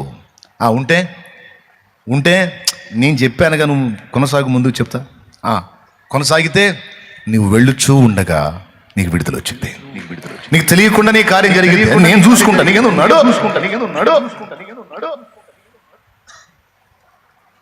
ఎన్నోసార్లు ప్రయత్నించి ప్రయత్నించి ప్రయత్నించి విసుగొచ్చింది, విరక్తి వచ్చింది. ప్రభా అంటే ప్రయత్నం మానదు, కొనసాగు కొనసాగు మళ్ళా ట్రై చేయి. నేను నీకు చేయి అందిస్తా. నీకు తెలియకుండానే కార్యం జరిగింది, నేను చూసుకుంటా. నువ్వు వెళ్ళుచూ ఉండగా విడుదల వచ్చింది. నువ్వు నడుస్తూ పడతాలు లెగుస్తానైనా సరే నడకాపకుండా నువ్వు నడుస్తూ ఉంటే పరిపూర్ణతలోకి నేను తీసుకొస్తాను. నేనే తెస్తాను. నువ్వు చేయాల్సింది ఒక్కటే, నా మాట చొప్పున నడవటమే నీ పని. ఎంతమందికి అర్థమైంది? నిజంగా అర్థమైందా? ఇంకా అర్థమైతే ఇంకా నేనేం చెప్పాల్సిన అవసరం లేదు. దేవునికి స్తోత్రం. కాబట్టి ఏం చెబుతున్నాడు యేసయ్య? వెళ్ళండి అని చెబుతున్నాడు. ఏం చెబుతున్నాడు? మానుకోవద్దు ప్రయత్నాన్ని, రానియొద్దు నిరాశని, నిస్పృహని, నిరుత్సాహాన్ని. రెట్టించిన ఉత్సాహంతో నా వైపు చూస్తూ ముందుకు సాగి వెళ్ళు. అది ఆత్మీయ జీవితంలోనైనా భౌతిక జీవితంలోనైనా. యేసు ప్రభుని నమ్ముకోగానే వెంటనే నాకు ₹1,00,000 లాటరీ తగల్లా. స్తోత్రం. అక్క ఇను, అన్న ఇను. యేసు ప్రభు నమ్ముకోని బాప్తీసం తీసుకోగానే 10 కోట్ల లాటరీ తగల నాకు. సమస్యలు కొనసాగుతూనే ఉన్నాయి. ప్రభు అని ఆయన వైపు చూస్తూనే ఉన్నాను. ఆయన డైలాగ్ ఒకటే, నడు నడు నడు నడు నడు నడు నడు అంటే ప్రభా నిన్ను నమ్ముకోకముందు అదే బాధలు, నిన్ను నమ్ముకున్నాక అదే బాధ. నడవరా నువ్వు. నడుస్తూ ఉండగా సంవత్సరాలుగా నన్ను పీడించిన శోధనలను ఒకటొకటికి అడ్రస్ లేకుండా పోయినాయి. ఇది నడకలో కొనసాగుతున్నప్పుడు జరిగింది, కానీ నువ్వు ఇవన్నీ వదిలిస్తే కానీ నేను నడవను అని కూర్చుంటే జరగల. విశ్వాసంతో ఆయన వైపు చూస్తూ ఆయన మాట చొప్పున నీ చిత్తమే సిద్ధించుగాక ప్రభు అని అనుకుంటూ జీవిత యాత్రలో ముందుకు సాగే కొలది ఒక్కొక్కటి అందుబాటులోకి వచ్చేటట్టు ఆయనే కార్యం చేసి నన్ను వేధించిన ఆ వేదనలన్నిటి నుంచి ఒకటొకటిగా సమస్యని డీల్ చేసి నన్ను విడిపిస్తూ ఈ మజిలీకి తీసుకొచ్చాడు. నిజంగా ఆయన నా విషయంలో అలా జోక్యం చేసుకోకపోతే నా నడక ఎప్పుడో ఆగిపోయేది, ఎప్పుడో నా చరిత్ర ముగిసిపోయేది. ఇప్పుడు భౌతికంగా విడుదలే కాదు, ఆత్మీయంగా కూడా. నేను చెబుతున్నాను కదా, శరీరానికి జబ్బు శరీరం నుండి వచ్చే జబ్బులు అని చెప్పాను కదా. ఈ శరీరం నుండి ఉత్పత్తి అయ్యేటువంటి ఉత్పత్తుల విషయంలో ఇప్పటికీ బాధపడతానే ఉంటాను. ప్రతిరోజు ఎక్కడో చోట పరిశుద్ధాత్మకు దుఃఖం కలిగించే చర్య, ఆలోచనో, నడకో, పడకో, తలంపో, క్రియో, మాటో, చేష్టో ఎక్కడో చోట డిస్టర్బ్ అవుతా. ఉండకూడదు కదా, ఇలా నేను ఇలా ప్రవర్తించకూడదు కదా, ఇలా ఆలోచించకూడదు కదా, ఇలాంటి తలంపులు రావద్దు కదా నాకు అని ఫీల్ అవుతా. మళ్ళీ దేవుని వైపు చూస్తే దేవుడు చెప్పేది ఒకటే, నిరుత్సాహపడద్దు, నిరాశపడద్దు. పద. ఏంటి ప్రభా, నా జీవితంలో ఇంకెప్పటికైనా నేను పరిపూర్ణత ఎన్నొద్దు పద, అది నేను చూసుకుంటా. నడు, ఆగొద్దు. అలసి సొలసి ఆత్మీయతలు కునికి నేను నిద్రించు వేళ, శత్రువేమో కోరలు సాచి నన్ను మింగజూసే వేళ, మాట తప్పని దేవుడా నన్ను మరచిపోలేదయ్యా, దూత నంపిన కావలిగా నన్ను కాపాడినావయ్యా. యేసయ్యా యేసయ్యా నా యేసయ్యా, మంచి యేసయ్యా, ప్రాణం కంటే మిన్నగా ప్రేమించినవయ్యా. నీవే లేకపోతే నా గతి ఏమౌనో నా దేవా, కృపయే లేకపోతే నా దేవా. యేసయ్యా యేసయ్యా నా యేసయ్యా, మంచి యేసయ్యా, ప్రాణం కంటే మిన్నగా ప్రేమించినవయ్యా. Praise the lord. ఆయన ఒక్కటే చూసుకుంటాడు. స్పృహలో ఉన్నావా లేదా చూసుకుంటాడు. స్పృహలో ఉంటేనేమో నొప్పి అర్థమైద్ది, స్పృహ కోల్పోతేనేమో నొప్పి అర్థం కాదు అన్నట్టు ఆత్మీయ జీవితంలో నువ్వు సజీవంగా బతికే ఉంటే ఏ చిన్న పొరపాటు జరిగినా నువ్వు స్పృహలో ఉంటావు కనుక బాధ నీకు అర్థమయ్యి ఆయన వైపు మళ్ళుతావు. ఆత్మీయ జీవితంలో నువ్వు నడుస్తున్నప్పుడు ఏదైనా తొట్టుపాటు జరిగితే ఏ ఫీలింగ్ లేకుండా నువ్వు ఉన్నావంటే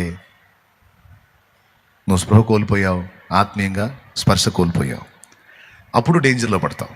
అలా కాకుండా నొప్పి నీకు అర్థమయ్యి నువ్వు బాధ ఫీల్ అవుతుంటే ఆయన ఒకటే చెప్తాడు, నువ్వు లైన్లో ఉన్నావు పద అంటాడు. ఏమైనా అర్థమవుతుందా నేను చెప్పేది? ఎంతమందికి అర్థమైందో ఒకసారి చెప్పండి. నువ్వు లైన్లోనే ఉన్నావు పద అంటాడు ఆయన. కాబట్టి ఈ 10 మంది కుష్ఠరోగుల నుంచి యేసు ప్రభు మనకు నేర్పుతున్న పాఠం ఏంటంటే, వారు వెళ్ళుచూ ఉండగా శుద్ధులైరి అన్న మాట రాశాడు. అది నా పాయింట్. ఈరోజు ఆత్మీయ జీవితంలో కొన్ని అపవిత్రతలు నిన్ను ఆవరించి, ఆలోచనల ద్వారా కావచ్చు, తలంపుల ద్వారా కావచ్చు, కొన్నిసార్లు నోటి ద్వారా కావచ్చు, చేతల ద్వారా కావచ్చు, నీ శరీరం నుండి ఉత్పత్తి అయ్యేటువంటి అపవిత్రతలు ఏవైతే ఉన్నాయో, నీ మనస్సు నీ ఆత్మని క్షోభ పెట్టి ఏవైతే ఉన్నాయో, వాటి విషయంలో కూడా దేవుడు మాట్లాడుతున్నాడు. నువ్వు వాటి గురించి ఆలోచించొద్దు, వాటిని విడిచిపెట్టి ముందుకు సాగుతూ ఉండు, నడుస్తూ ఉండు, వెళుతూ ఉండు. నేను నిన్ను శుద్ధురాలిని చేస్తాను, నేను నిన్ను శుద్ధుని చేస్తాను, నేను చేస్తాగా, నువ్వు చేస్తాగా. వారు శుద్ధులైరి అని ఉంటుంది. ఈ శుద్ధులైరి అనే మాట పట్టుకున్నాను. ఆ మాటతో నాతో మాట్లాడాడు. అది మీకు ఇప్పుడు ఈరోజు నాతో మాట్లాడాడు. నువ్వు వెళుతూ ఉండు, నేను చేస్తా కదా నేను శుద్ధుని. నా ప్రశ్న ఏంటంటే, ఎప్పటికైనా నేను శుద్ధుని అవుతానా? ఎప్పటికైనా నేను శుద్ధుడిని అవుతానంటే అవుతావు, నేను చేస్తాను. నువ్వు నడు, నా మాట చొప్పున నువ్వు నడు. ఇప్పుడు మీకు ఇక డౌట్ ఉందా? తీరిపోయిందా? అవుతారా? ఎప్పటికైనా అవుతారా? అయ్యేంత వరకు నువ్వేం చేయాలి? నడుస్తూ ఉండాలి. ఆయన మనతో చెప్పింది ఏంది? అదే, నువ్వు వెళ్ళు, ఆగొద్దు. కాబట్టి ఈ 2 మాటలు, ఇటు శరీర సంబంధంగా నువ్వు ఎదుర్కొంటున్న ఇబ్బందుల విషయంలో కూడా ఆయన అదే చెప్తున్నాడు. నువ్వు ఆగొద్దు, నువ్వు సాగుతావు. విశ్వాసములో సాగు, ప్రార్థనలో సాగు, వాక్యంలో సాగు, పరిశుద్ధుల సంఘములో సాగు. నువ్వు నడుస్తూ ఉండు. సమయం వచ్చినప్పుడు ఒకటి మొత్తం నేనే పరిష్కరిస్తా. ఏం కృంగిపోవద్దు, కంగారు పడద్దు, దిగులు పడద్దు, విస్మయం ఉండొద్దు, రాత్రుల్లో నిద్ర మానుకొని ఆడవద్దు, తిండి మానుకొని దిగులు పడద్దు. నన్ను నమ్ముతున్నావా? నమ్ముతున్నా ప్రభు. ధైర్యంగా సాగిపో, నేను చూసుకుంటా. ఎప్పుడు అని అది నేను చూసుకుంటాగా, నువ్వు వెళ్తావు. కాదు, చాలా కాలం అయింది కానీ అవన్నీ నీకొద్దు. కాలాలు సమయాల్లో తండ్రి తన స్వాధీనంలో పెట్టుకోను, నువ్వు సాగిపో. ఏమంటారు? ఒక్కటే, ఆయన చెప్పింది చేసావా లేదో ఒక్కడు చూసుకో. మారు మనసు పొందమన్నాడు, పొందావు. బాప్తిస్మం పొందమన్నాడు, పొందావు. పరిశుద్ధాత్మ అభిషేకము నడిపింపు పొందుకోమన్నాడు, పొందావు. అందులోనే ఉన్నావు, సాగుతున్నావు. జాగ్రత్తగా ప్రయాణించు. నీ జాగ్రత్తలో నువ్వు ఉండు, నీ ప్రయత్నాలు నువ్వు చేయి. కానీ అన్ని విషయాల్లో ఆయన వైపు చూడు. ఆయన ఏం చెప్తున్నాడు ఇంకా నువ్వు సాగలేవు, కూర్చోమంటున్నాడా? లేదు, నువ్వు నడుస్తావు, నువ్వు గెలుస్తావు, నువ్వు సాగమంటున్నాడా? ఏం చెప్తున్నాడు అనేది చూసుకో. దేవుడు ఎప్పుడు కూడా నీ వల్ల కాదు లే కూర్చో అనడు. అది సైతానుగాడు అంటాడు. నీ వల్ల కాదు, నువ్వు ఎన్ని చేసినా దరిద్రమే, విఫలమే, నువ్వు ఓడిపోయిన వ్యక్తివి. ఈ డైలాగులన్నీ నీకు వినిపించేది లూసిఫర్ గాడు, సైతాన్ గాడు. నా ప్రభు ఎప్పుడు చెప్పడా మాట? ఆయన వెన్ను తట్టి పద, వాక్యమనే ఖడ్గమును పట్టుకొని వీడని విశ్వాసమును, వాక్యమనే ఖడ్గమును పట్టుకొని వీడని విశ్వాసమును కట్టుకొని అపవాది తంత్రములను అణగద్రొక్కుదాం, అంధకార క్రియలను అణచివేయుదం. అపవాది తంత్రములను అణగద్రొక్కుదాం, అంధకార క్రియలను ఆర్పివేయుదం. రక్షణని శిరస్త్రాణం ధరించెదము, నిరీక్షణ కలిగి మనము సాగిపోదము. రక్షణని శిరస్త్రాణం ధరించెదము, నిరీక్షణ కలిగి మనము సాగిపోదము. వెనుదిరిగి చూడక విశ్వాసం వీడక, వెనుదిరిగి చూడక విశ్వాసం వీడక సాగిపోవాలి.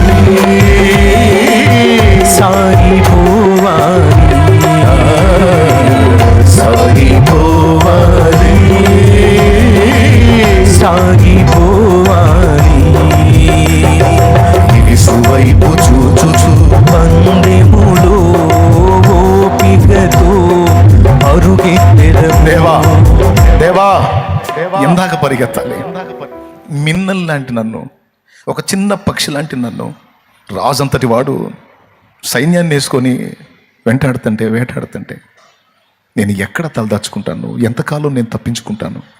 దేవా, నా గతి ఏంటయ్యా? నా వల్ల కావట్లేదయ్యా. తరుముతున్నాడు, రాజు తరుముతున్నాడు, ప్రభుత్వమే తరుముతుంది, సైన్యం తరుముతుంది, నేను ఎలా తప్పించుకోగలను దేవా అంటే దేవుడిచ్చిన సమాధానం ఏమైంటో ఊహించండి. దావీదు, నీ జీవితం అంతా తరమబడవు. ప్రస్తుతం తరమబడుతున్నావు. తరుముతున్నారా? తప్పించుకో. ఒకనాటికి తరమబడుతున్న నువ్వు లైన్లో ఉంటాడు. నిన్ను తరిమేవారు అభావులవుతారు. అభావులంటే తెలుసా? శూన్యమైపోతారు. నిన్ను తరిమేవారు శూన్యులైపోతారు. తరమబడుతున్న నీవు రాజు. నీ బ్రతుకంతా తరమబడటం ఉండదు. తరమబడిన అనుభవాలు కొంతకాలమే, తర్వాత స్థితి మారింది. ఇలా భక్తులందరికీ అలా నిరీక్షణను కలిగించాడు. చివరికి ఏం జరిగిందో మీకు తెలుసు. తరమబడిన దావీదు రాజు అయ్యాడు, తరిమిన సౌలు అడ్రస్ లేకుండా పోయాడు. యేసు ప్రభులో నూతనంగా కళ్ళు తెరిచినప్పుడు నా ప్రభు నాతో మాట్లాడిన విషయాలు ఇవే. నేను నీకు చెప్పినవి చేసుకుంటూ నువ్వు సాగిపో, తర్వాత నేను చూసుకుంటాను. మారు మనసు పొందు అన్నాడు. పొందాను. బాప్తిస్మం పొందు అన్నాడు. పొంది పాపాలు కడిగేసుకో, అప్పుడు ఆ శాపం తొలగిపోతుంది. ఓకే, పాపాలు కడిగేసుకున్నా ప్రభా, కడిగేసుకున్నానయ్యా, రైట్. పరిశుద్ధాత్మ అభిషేకం కోసం ప్రార్థన చేసుకో ప్రభా, ఆత్మాభిషేకం కోసం ప్రార్థన చేసుకున్నాను, ఆత్మ నడిపింపును పొందుకున్నాను, సంతోషం, నువ్వు ఇంకా సాగిపో, ఆత్మ నడిపింపులో సాగిపో, తర్వాత నేను ఈ మూడే చూసుకున్నాను. మారు మనసు, రక్షణ, బాప్తిస్మం, పరిశుద్ధాత్మ నడిపింపు, వాక్య అవగాహన, ఇవే చూసుకున్నాను. ఇక యాత్ర మొదలుపెట్టాను. పరిస్థితులు ఏం మారినట్టు కనపడలా స్టార్టింగ్. అయినా సరే ఆయన అన్నాడు, ఇంక నువ్వు వేరేం చూడొద్దు, నువ్వు వెళ్ళిపో ముందుకు, అలానే సాగిపో. దావీదు తరమబడతానే ఉన్నాను. దేవుడు అన్నాడు, నువ్వు వెళ్ళు, నేను చెప్పినవి చేశాక తర్వాత నేను చూసుకుంటా పో. మొత్తం డీల్ చేశాడు. ఫ్రీ వర్డ్, స్వేచ్ఛపూరితమైన పక్షిలాగా నన్ను మార్చాడు. ఆయన మార్చాడు. నీ జీవితంలో కూడా కార్యాలు చేస్తాడు ఆయన. ఆయన ఏం చెప్పాడో అవి చేసావో లేదో చూసుకో. మారు మనసు పొందేవో లేదో చూసుకో. రక్షణ పొందేవో లేదో చూసుకో. పరిశుద్ధాత్మ నడిపింపు కింద ఉన్నావో లేదో చూసుకో. ఇవే మేజర్గా నువ్వు చూడాల్సింది. వాక్యాన్ని కొలబద్దగా పెట్టుకొని వాక్యానుసారమైన అడుగులు వేసుకుంటా వెళ్తున్నావో లేదో చూసుకో. దావీదు దేవుడు చెప్పిన ఈ ఆజ్ఞల విషయంలో జాగ్రత్తగా అడుగులు వేశాడు. తరమబడుతూనే వేదన పడుతూనే, భయపడుతూనే, కుటుంబానికి దూరం అయ్యాడు, ఇంటికి దూరం అయ్యాడు, అన్నలకు దూరం అయ్యాడు, తల్లిదండ్రులకు దూరం అయ్యాడు, ఒంటరి పక్ష అయ్యాడు, కాపాడే దిక్కు లేదు, దేవుడు తప్ప ఇక వేరే దారే లేదు. రాజు అంతటి వాడే గుంపునేసుకొని వెంటబడుతున్నాడు. ఎక్కడ ఏ అడవిలో ఉన్నాడన్నా సరే అక్కడికి పోయి వేటాడుతున్నాడు. అయినా సరే దేవుని మాటలను పట్టుకున్నాడు, అలా సాగిపోయాడు. దావీదు చిరస్థాయిగా నిలిచిపోయాడు. తరిమిన వారు శూన్యులైపోయారు. బిడ్డలారా, ఈ రోజు నువ్వు దేని చేత తరమబడుతున్నావో, దేని చేత కొట్టబడుతున్నావో, దేని చేత వేదనను అనుభవిస్తున్నావో, భయం గుప్పెట్లో బతుకుతున్నావో, నేను చెప్తున్నా, నా దేవుడు అంటున్నాడు, భయపడవద్దు, సాగిపో. నిన్ను తరుముతున్నవి అడ్రస్ లేకుండా నేను చేస్తా. నిన్ను వెంటబడి తరుముతున్నవి అభావులయ్యేటట్టు నేను చేస్తా. వారు శూన్యమయ్యేటట్టు నేను చేస్తా. నీ పక్షాన నేను నిలిచి ఉన్నా, నేను నీ తోడుగా ఉన్నా. నువ్వు భయపడవుతావు. నా తండ్రి ఈరోజు నీతో మాట్లాడుతున్నాడు. ధైర్యం తెచ్చుకో, మళ్ళా ప్రయాణం మొదలుపెట్టావు. ఈసారి గెలుపు నీదే, ఈసారి విజయం నీదే. ఇంతవరకు సాధించలేని కార్యాలు మునుముందు నువ్వు చూడబోతున్నావు. నా దేవుడై జరిగించబోతా ఉన్నాడు. ఆమేన్, ఆమేన్. పైకి లేచి నిలబడు. ఆత్మీయ జీవితంలో కూడా నీకు జయాన్ని అనుగ్రహించబోతున్నాడు నా దేవుడు. నువ్వు నడుస్తూ నడుస్తూ నడుస్తూ ఇప్పటికే కొంత మార్పు నీలో జరిగింది, కొంత చేంజ్ నీలో వచ్చింది, చేశాడు. కొంత రూపకల్పన నీలో చేశాడు. ఇక మిగిలింది కూడా ఆయనే పూర్తి చేస్తాడు. పరిపూర్ణ పరిశుద్ధునిగా, పరిశుద్ధురాలిగా నిన్ను చేసి ఆయన ఎదుట నిలబెట్టుకున్నట్టు ఆయన శక్తిగల దేవుడు. శక్తిగల దేవుడు. నీ చెయ్యి పట్టుకున్నది ఆయన. పోయిన వారం చెప్పాడు, నేను నీ చెయ్యి పట్టుకున్నా, నీతో నేను వాగ్దానం చేసింది నెరవేర్చే వరకు నీ చెయ్యి విడవనని చెప్పాడు. విడవని ఎడబాయిని దేవుడు. కృతజ్ఞతలు చెల్లిద్దాం. Thank you lord, thank you lord. దేవునికి స్తోత్రం చెప్దాం రండి, స్తోత్రం చెప్దాం రండి, స్తోత్రం చెప్దాం రండి. అందరం స్తుతిద్దాం రండి. భయపడవద్దు అని నా దేవుడు మాట్లాడుతున్నాడు. నడక ఆపొద్దు, వెనక్కి పోవద్దు. కొంతమంది నడవటం మానేసి కూర్చుంటారు, కూలబడిపోతారు నిరాశ ఊబిలో. కొంతమంది ఇంకెందుకులే అని వెనక్కి దేవులాడుతారు, వెనక్కి వెళ్దామని. రెండు తప్పే. నువ్వు వెనక్కి వెళ్ళడానికి లేదు పిరిగి పందలాగా, నువ్వు కూలబడిపోవడానికి లేదు నిరాశ జబ్బునోళ్ళలాగా. నువ్వు ముందుకే వెళ్ళాలి, నువ్వు ముందుకే సాగి వెళ్ళాలి. నీకు విజయం సాధించి పెడతా, నేను చూసుకుంటాను ఆ సంగతి. నా వల్ల కాదు అనొద్దు, నీ వల్ల కాదు, నేను చూసుకుంటాను. దేవా నీకు స్తోత్రం అంటూ కృతజ్ఞతలు చెప్తాం. ఏ క్షణానైనా మార్పు రావచ్చు, ఏ క్షణానైనా కార్యం జరగవచ్చు. నువ్వు నడుస్తూ ఉండగా, నువ్వు వెళుతూ ఉండగా శుద్ధీకరణ జరగవచ్చు, స్వస్థత కార్యం జరగవచ్చు, విడుదల కలగవచ్చు, ఆశ్చర్యక్రియలు జరగవచ్చు. ఆశ ఉంది, విశ్వాసం ఉంది, కార్యములు ఉన్నాయి.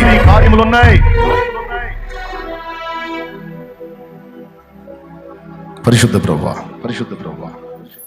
రాత్రి ఈరోజు 2 కూటాల్లో ముక్కుసూటిగా మాతో మాట్లాడి మా ప్రాణాలను తెప్పరిల్లా చేసినందుకు, కర్తవ్యాన్ని బోధించినందుకు వందనాలు. నిరాశ ఊపి నుండి మమ్మల్ని బయటికి తీసుకొచ్చినందుకు స్తోత్రాలు. ఇక నడవలేము, కృంగిపోయినాము, ఇక అడుగులు సాగవు అనుకున్న స్థితి నుంచి ధైర్యం తెచ్చి మళ్ళా అడుగులు ముందుకు కదిలింపజేసినందుకు స్తోత్రం. నిజమే ప్రభువా, నీ మాట చొప్పున నడుస్తున్నామో లేదో ఒక్కటి చూసుకుంటే చాలు, తర్వాత కార్యక్రమాలని నువ్వే చూసుకుంటావు. నువ్వు చెప్పిన విషయాలన్నీ కూడా మేము సీరియస్గా తీసుకొని మేము అడుగులు వేయడానికి సహాయం వచ్చేది. నడిస్తే పడతానేమో అనుకుంటే పిల్లవాడు జీవితంలో నడవలేడు. పడితే పడ్డాను అని అడుగులు వేసిన వాడే గెలుస్తాడు, నడుస్తాడు, నిలుస్తాడు, నడిపిస్తాడు. అలాగే నా ప్రభువా, మేము కూడా నాయన ఆత్మీయయాత్రలో నడవాలి. పడ్డా సరే తిరిగి లేచి నడవటం మొదలు పెట్టాలి. మళ్ళా పడ్డా సరే మళ్ళా లేచి నడవటం మొదలు పెట్టాలి. మళ్ళా పడ్డా సరే మళ్ళా లేచి నడవటం మొదలు పెట్టాలి. నీతిమంతుడు 7 మార్లు పడినను తిరిగి లేచును. శత్రువా నా మీద అతిశయపడకో, ఇదిగో ఇప్పుడు నేను పడినను, నా దేవుడు తిరిగి నన్ను లేపును. ఆయన నన్ను నిలుపును. నేనే గెలుస్తాను. నా యేసయ్య గెలిచాడు, నేను గెలుస్తాను, ఎందుకంటే ఆయన నాకు తోడుగా అనే తలంపు, అనే స్థిర మనసు మాకు దయచేసి ఈ విశ్వాసయాత్రలో మమ్మల్ని నడిపించమని యేసు నామములో ప్రార్థించి పొంది ఉన్నాం తండ్రి. ఆమేన్. పరలోకమందున్న మా తండ్రి, నీ నామం పరిశుద్ధపరచబడును గాక, నీ రాజ్యం మాకు వచ్చుగాక, నీ చిత్తం పరలోకమందు నెరవేర్చినట్లు భూమి యందును నెరవేరును గాక. మాకు కావాల్సిన అనుదిన ఆహారము నేడు మాకు దయచేయి. మా పట్ల అపరాధం చేసిన వారిని మేము క్షమించున్న రీతిని నీవు అపరాధములు క్షమించు. మమ్మల్ని శోధంలోనికి తేక, దుష్టి నుండి, కీడు నుండి మమ్మల్ని తప్పించు. ఎందుచేతనగా రాజ్యము, బలము, మహిమ, శక్తి సర్వం నిరంతరం నీవై ఉన్నావు తండ్రి. ఆమేన్. ప్రియులారా, ఆశీర్వాద ప్రార్థన చేయబోయే ముందు ఒక విషయం చెప్పాలి. రేపు వచ్చే బుధవారం, గురువారం, శుక్రవారం ఉపవాస కూటాలు ప్రతిష్ఠింపబడ్డాయి. ఆత్మీయ జీవితాన్ని పునరుద్ధరించుకోవాలి, తిరిగి దేవునితో నమైక్యం అవ్వాలి, ప్రార్థనా జీవితాన్ని తిరిగి కట్టుకోవాలి, వాక్య ధ్యానాన్ని తిరిగి కట్టుకోవాలి, దేవునికి సమీపంగా అడుగులు వేయాలి అని ఆశ కలిగిన ఆత్మీయులందరికీ శుభవార్త. 3 days ఫాస్టింగ్ ప్రేయర్. బుధవారం ఉదయం పగటి కూటంతో స్టార్ట్ అయింది. శుక్రవారం మధ్యాహ్న కూటం పగటి కూటంతో ముగించబడిద్ది. 3 రోజులు 5 కూటాలు. బుధవారం 2, గురువారం 2, శుక్రవారం 1, దాంతో ముగించబడింది. కనుక సోమ, మంగళ అంటే రేపు ఎల్లుండి పనిచేసుకోండి. ఆ 3 రోజులు ఎగ్గొట్టండి. దేవునికి స్తోత్రం. హల్లెలూయా. అలాగే దూరాల్లో ఉన్నవాళ్ళు లైవ్ ద్వారా అందుబాటులోకి రావచ్చు. ఈ 3 దినాల ఫాస్టింగ్ ప్రేయర్లో ఉండొచ్చు. అన్ని విధాల మీరు ఎదుర్కొంటున్న సమస్యలు, భౌతికంగా ఎదుర్కొన్న పిల్లల చదువులు కావచ్చు, పంట పొలాలు కావచ్చు, ఉద్యోగ ప్రయత్నాలు కావచ్చు, ఏదైనా సఫలత కొరకు ప్రార్థనలో ఉందాం. ఆత్మీయ జీవిత బలాభివృద్ధి కోసం కూడా ముఖ్యంగా ప్రేయర్లో ఉందాం. అలాగే ఈరోజా ఉంటాయి, ఏం పర్వాలా. నేను పొందుతానని బాప్తిస్మానికి వస్తే ఎప్పుడు ఇవ్వకుండా ఉన్నాను. నేను అన్నం తిన్నా చేయగడుక్కొని వచ్చి కూడా బాప్తిస్మ ఇచ్చిన రోజులు ఉన్నాయి. నాకు ఆత్మరక్షణ కావాలి. నరకం నుండి ఒక ఆత్మ రక్షింపబడతాను అని ముందుకు వస్తే తిండి కూడా పక్కన పెట్టొచ్చి బాప్తిస్మ ఇస్తాను. నాకు దానికంటే ఇది ముఖ్యం. ఓకే, కాబట్టి బాప్తిస్మ కార్యక్రమం అప్పుడు ఉంటుంది, ఇప్పుడు కూడా ఉంటుంది. ఇంకా ఎవరైనా యేసయ్య మాట చొప్పున నడవాలనుకుంటే, నేను చేసినట్టు చేయాలనుకుంటే, మారు మనసు పొంది పాపాలన్నీ కడిగేసుకొని పరిశుద్ధ రక్తంలో కడగబడి బాప్తిస్మం పొంది పరిశుద్ధాత్మ అభిషేకం పొంది ఒక నూతన జన్మ అనుభవంలో నడవాలనుకుంటే, అలా సిద్ధపడ్డ వాళ్ళు ఎవరైనా వచ్చి ఉంటే రావచ్చు. బాప్తిస్మం ఇస్తాను. దేవునికి స్తోత్రం. రాత్రి అనేక మంది పొందారు. ఇంకా ఇప్పుడు వచ్చిన వాళ్ళు ఎవరైనా పొందగోరినా కూడా మీరు కూడా రావచ్చు ముందుకి. పురుషులైతే ఆ పక్క నుంచి ఈ గేటు ఆ పక్క నుంచి రావచ్చు, స్త్రీలైతే ఈ పక్క నుంచి రావచ్చు రక్షణ పొందాలనుకున్నవాళ్ళు. ఓకే, ఇప్పుడే పిలిపించాను, మీ ఇష్టం. ఈ పిలుపు ఆలకించి వస్తే ఇస్తా అంటే చెప్పాలి కదా, నా బాధ్యత, అందుకని చెప్తున్నాను నేను. లేకపోతే మంత్ ఎండింగ్లో ఎటువంటి బాప్తిస్మాలు ఉంటాయి, అప్పుడైనా వచ్చి తీసుకోవచ్చు. ప్రతి నెల చివరి బుధవారం బాప్తిస్మ కార్యక్రమం ఉంటుంది. ఈ నెల 30 బాప్తిస్మాలు ఉంటాయి, అప్పుడైనా తీసుకోవచ్చు. లేదన్నా నేను ఈ బాప్తిస్మ పొందాలనే వచ్చాను, నా ప్రభు చేతికి నా జీవితాన్ని అప్పగిస్తానంటే పరిగెత్తి రా, తొందరగా రా, ముందుకు రా, దారి ఇవ్వండి. వచ్చేవాళ్ళకి బాప్తిస్మ పొందాలని వచ్చేవాళ్ళకి దారి ఇవ్వండి, వచ్చి లైన్లో ఉంటారు. ఫాస్టింగ్స్ ఎప్పుడు, ఉపవాసాలు పెద్దగా చెప్పండి. 46, 47, 48, 16, 17, 18. సరే, మరి ఇంతకు ధైర్యంగా ఉన్నారా, ప్రశాంతంగా ఉన్నారా, కృంగిపోతున్నారా? ఏం కలత చెందొద్దు, పిలిచినవాడు నమ్మదగినవాడు. రైట్, ఇప్పుడు ఫైనల్ మెసేజ్.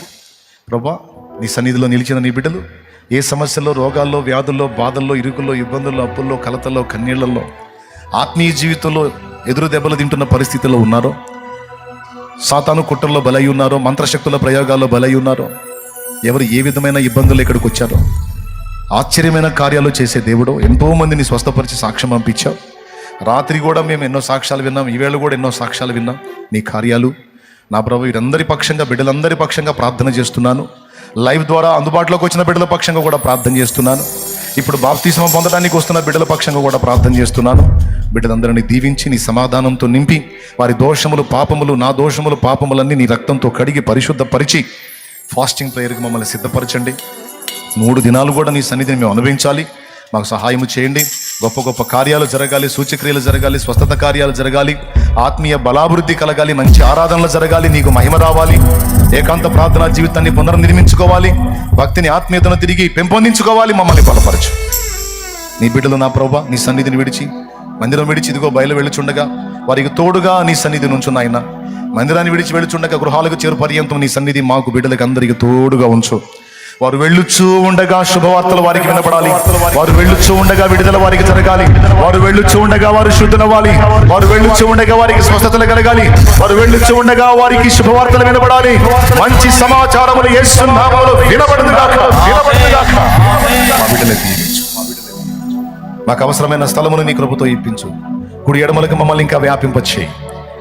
నా ప్రభువా, బిడ్డలు విశ్వాసంతో తెచ్చిన నూనె నీ శక్తితో నింపి రోగులకు అది రాసి ప్రార్థించడం ద్వారా స్వస్థత చేకూర్చు. చిన్నలు, పెద్దలు, వృద్ధులు, స్త్రీలు, యవనులు, పసిబిడ్డలతో సహా బిడ్డల్ని దీవించమని, కృపాక్షేమాన్ని కలిగించమని, కన్నీరు తుడవమని, ఆదరణ దయచేయమని, విడుదల దయచేయమని, జయ జీవితాన్ని అనుగ్రహించమని యేసు నామములో ప్రార్థించి పొందినాము తండ్రి. మన తండ్రి అయిన దేవుని ప్రేమ, ఆయన ప్రియ కుమారుడు, మనందరి ప్రాణప్రియుడైన యేసయ్య శాశ్వత నిత్య కృప, పరిశుద్ధాత్మతోడి మనోహర దివ్య సహవాసము, సమాధానము, నడిపింపు సమకూడిన మనకు సకల పరిశుద్ధులకు, సార్వత్రిక సంఘమంతటికి సదా తోడై నిత్యత్వంలో మనందరము చేరు పర్యంతము మనల్ని నడిపించును గాక. హల్లెలూయా, హల్లెలూయా, హల్లెలూయా. ప్రియమైన బిడ్డలారా, ఇప్పుడు ఎలాగైతే పరిశుద్ధాత్మ నడిపింపులో నడుస్తున్నారో మీ జీవితకాలం అలాగునే దేవుని ఆత్మ నడిపింపులో కొనసాగండి. ప్రభువులో వర్ధిల్లండి. ఆత్మీయ యాత్రలో ముందుకు దూసుకెళ్ళండి. ఒకటొకటిగా దేవుడు కార్యాలు చేస్తాడు. జై జీవితం స్వతంత్రించుకుంటాం. 2 విధాల శుద్ధీకరణ పొందుతాం. బాప్తిస్మం పొందగొరిన వాళ్ళు వస్తూ ఉన్నారు. ఇంకా ఎవరైనా ఉంటే వచ్చేసేయండి. వచ్చిన వాళ్ళని నీళ్ళ దగ్గరకు తీసుకెళ్ళండి. పాడేగా ఇప్పుడు దాకా శిరం మీద ముళ్ళ సాక్షి.